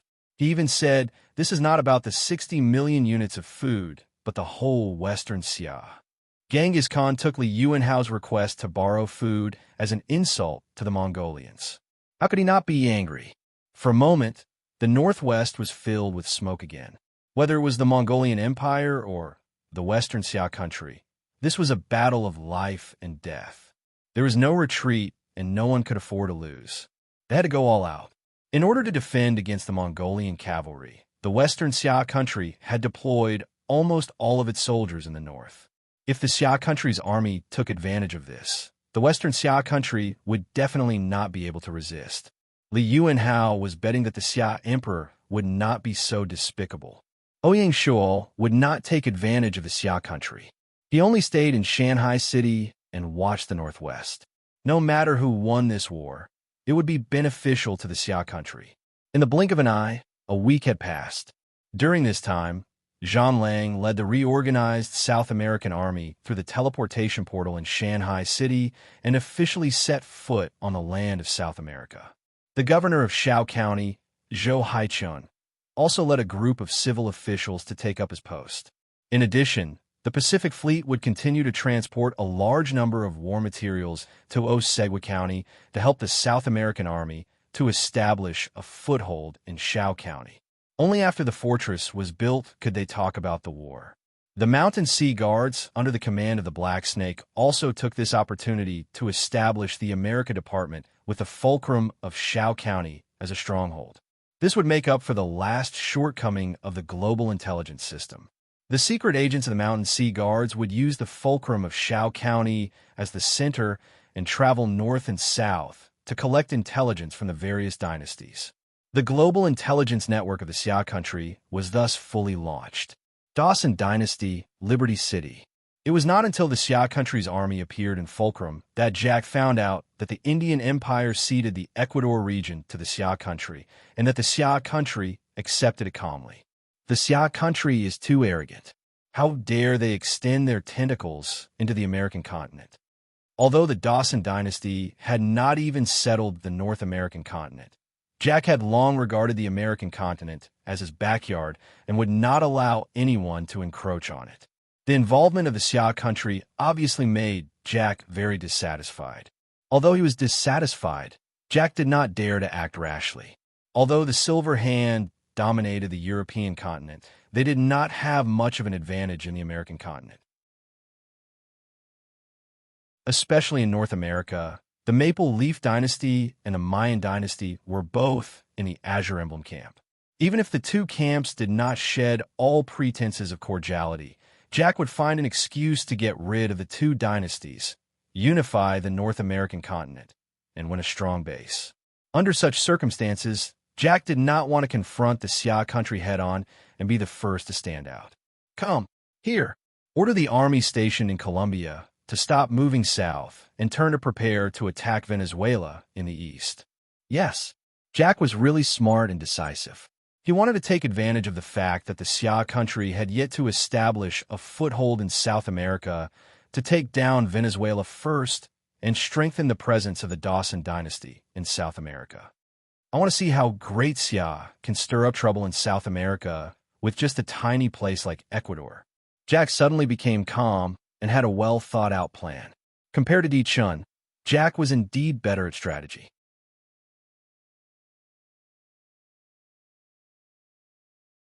Chapter 12:20. Yeli and Wang Rong were very confident before the battle, but when they fought with the Mongolian cavalry, they realized how terrifying it was to be dominated by cavalry. Mawali and Taoyui's troops were like two sharp knives that stabbed into the abdomen of the Xia kingdom. 400,000 cavalrymen were enough to cover the sky and the earth. The Mongolian cavalry, who knew that they were not good at attacking cities, went around Xinjiang Prefecture, the capital of the Xixia kingdom, and went south. They galloped through the Xixia territory, stirring up waves of fear, slaughtering villages, slaughtering towns, slaughtering cities. In order to spread fear, the Mongolian cavalry resorted to all means. Even though the Chong people were tough, they were terrified when faced with such a crazy massacre. Villages were burned to the ground, cities were looted, black smoke filled the air, and corpses were everywhere. Poor Xixia people. After the natural disaster, they were attacked again. However, natural disasters were easy to hide from, but human bodies were hard to endure. Those people who had endured the locust plague with great difficulty collected their emotions with unparalleled tenacity and finally managed to borrow food rations for the winter with great difficulty, were slaughtered. This was the sorrow of the world. In this chaotic world, the people were like dogs, waiting to be slaughtered. The Xixia people wanted to live in peace, but they were pushed to the front of the war and could not stay out of it. In this chaotic world, if they did not advance, they would die. The Mongolians' thoughts were simple. Xixia is worried about food, right? Then we will kill the people who eat food. The 400,000 Mongolian cavalrymen did not gather in one place. Instead, they spread out like a net, like a drop of water falling into the pool of the Xixia kingdom, using it to spread fear. The Xixia emperor, Li Yuanhao, was livid. He gave the Yeli and Wangrong brothers an order to stop the Mongolian cavalry and find a good opportunity to fight the enemy's main force. The Yeli and Wangrong brothers were generals on the battlefield. Since they had boasted in front of the emperor, they did not dare to give up. Seeing their country fall and their families in danger, the Xixia soldiers were filled with righteous indignation. In this way, the army with righteous indignation would win. On the 28th of November, after careful planning, the Xixia army finally blocked the Mawali troops in the southwest, and a great battle began in the vast wilderness. This battle showed the glory of the Xixia army. Even though Mawali was a fierce general and the Mongolian cavalry was only second to the Great Xia cavalry, when they faced the Western Xia army that fought to the death, they were still forced to retreat. But just as the Xixia army was about to launch the final encirclement and annihilation of the Mawali tribe, an urgent report suddenly came from the Xinjiang mansion in the capital city, saying that Taoyui tribe was already approaching the capital city. So, The army was ordered to return as soon as possible. Just like that, all his efforts were in vain. The Mongolian Iron Cavalry was indeed an expert in using the Great Detour strategy. They targeted the weakness of the Xixiao army, who were eager to fight a decisive battle. They used the Mawali tribe as bait to attract the Xixiao army's main force. The hidden Taiyue tribe quietly assembled and, like a divine army descending from the heavens, launched a surprise attack on Xingqing Prefecture. For a moment, the capital city was in a state of emergency. The Xixiao army was suddenly caught in a dilemma. If they withdrew their troops at this time and returned to reinforce the capital, they would not only waste a great opportunity to encircle and annihilate the enemy, but they might also be caught up by the Mawali tribe. However, if they didn't send reinforcements, the capital would be in danger. Even if the Mongolian cavaliers were not skilled in sieging cities, Xingqing Prefecture only had less than 50,000 defending soldiers. As time dragged on, the Mongolian army would definitely slaughter their way into the city. As such, the kingdom was in danger. In the palace of the Xingqing Prefecture, Li Yuanhao was as anxious as an ant on a hot pan when he saw Taiyue's army charging towards the capital and the main force of the Xixiao army being delayed in the southwest battlefield. They want to destroy my Xixia. Li Yuanhao gritted his teeth. Li Yuanhao only had two options. One was to surrender to the Mongolian Empire, and the other was to ask for reinforcements from the Xia Kingdom. Li Yuanhao immediately rejected the first option. If it wasn't for the messengers, surrendering might have worked. However, Genghis Khan felt humiliated by the Xixia Kingdom and wanted to vent his anger. How could he accept the surrender of the Xixia Kingdom? The Mongolian Iron Cavalry would not stop until Xingqing Prefecture was destroyed. This was the Mongolian Empire's usual method of dealing with resistance forces. Only by doing so could they maintain the Mongolian Empire's terrifying image, destroy the enemy's will to resist, and reduce the number of sieges that gave the Mongolian Iron Cavalry a headache. Even Genghis Khan himself had to follow this iron law. Therefore, even if Li Yuanhao wanted to surrender, he couldn't. Moreover, with the Mongolian Empire's temperament, even if he accepted the surrender of the Xixia Kingdom, there would be endless conflicts. Both of them belonged to different civilizations. The only feasible option was to ask for reinforcements from the Xia Kingdom. Li Yuanhao was also a person who knew when to yield and when to stand tall. He did not hesitate at all. He immediately contacted the envoys of the Xia Kingdom and asked them to send troops to save the Xixia Kingdom. For this, the Xixia Kingdom was willing to recognize the Xia Kingdom as their suzerain. Li Yuanhao certainly knew that there was no free lunch in the world. If he wanted to persuade the Xia Kingdom to send troops, he had to show his sincerity. Recognizing the Xia Kingdom as a suzerain was Li Yuanhao's diplomatic card. In this way, not only could he solve this crisis, but he would not have to worry about the Mongolian Empire's invasion again in the future. Li Yuanhao's plan was sound, but it was a pity that Ouyang Shua did not fall for it. November 29th, Shanghai City. In the imperial study, Honglu Minister Zhang, he personally came to report the Xixia Kingdom's request for reinforcements. How do you think we should reply? Ouyang Shua asked. Zhang, he was startled and said, "This matter involves military affairs. It's not up to me to speak. It's up to the king to decide." Although Zhang, he was a minister of Honglu Minister Zhang, he did not lose his sense of propriety. He knew when to express his position and when to remain silent. Then just drag it on. Don't reply. Yes.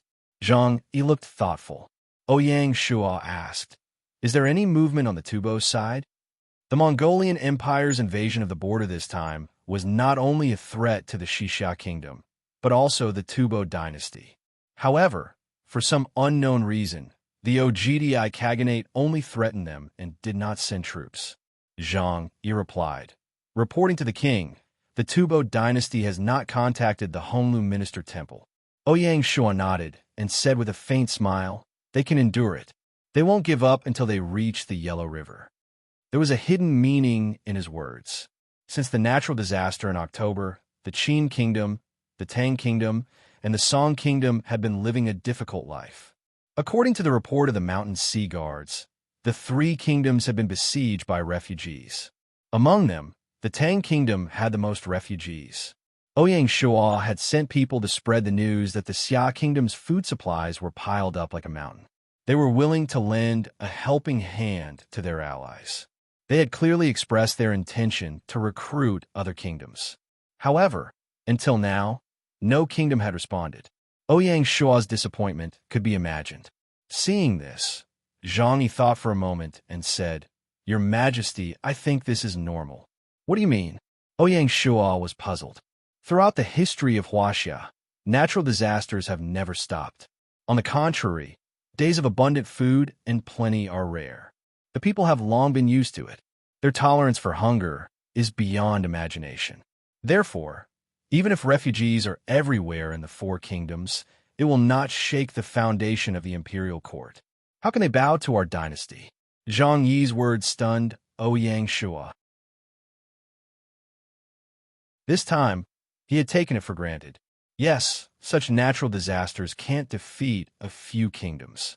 After all, as a modern person, Ouyang Shua could not understand the tolerance of hunger of the people in the ancient society where food and clothing were the highest pursuit.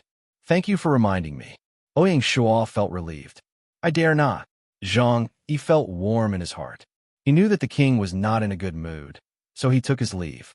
After Zhang Yi left, Ouyang Shua immediately issued an edict. "Tell the Southwest Theater of Operations to be ready to intervene in the battlefield of Xixia at any time, but they must not be detected by the secret agents of Xixia." If it was last year, Ouyang Shua might have agreed to Li Yuanhao's request. However, the situation was different now. No one could change the trend of Great Xia to unify Huaxia. At this time, it was useless to ask for a vassal state of Xixia. Ouyang Shua's appetite was the same as Genghis Khan's. Xixia was a prey that had come to his door. However, he needed a little patience to subdue this prey. That afternoon, in Chengdu, since the Shu Han dynasty submitted, the Southwest Theater of Operations Command had been transferred to Chengdu to lead the entire Southwest War. The edict that Ouyang Shua issued in the morning had been sent to the Yamen of the High Command. After reading the edict, Li Jing immediately understood. As the Southwest Theater of Operations Command, Li Jing paid close attention to both the Tufan dynasty in the west and the Xixia country in the north. How could the Battle of Xixia escape Li Jing's eyes? After thinking for a while, Li Jing immediately contacted Li Mu, the commander of the Soaring Eagle Army, through the communication compass. "Tell the Soaring Eagle Army to immediately enter war mode and be ready to attack Xixia." "Commander-in-Chief, are we finally going to fight?" Li Mu could not hide his surprise and excitement. Obviously, he had been waiting for this battle. It was convenient for smart people to talk to each other. What made Li Mu excited was not only that he was going to intervene in the Battle of Xixia, but also that Li Jing had handed the mission of attacking Xixia to the Soaring Eagle Army instead of the Flying Bear Army that Li Jing personally led.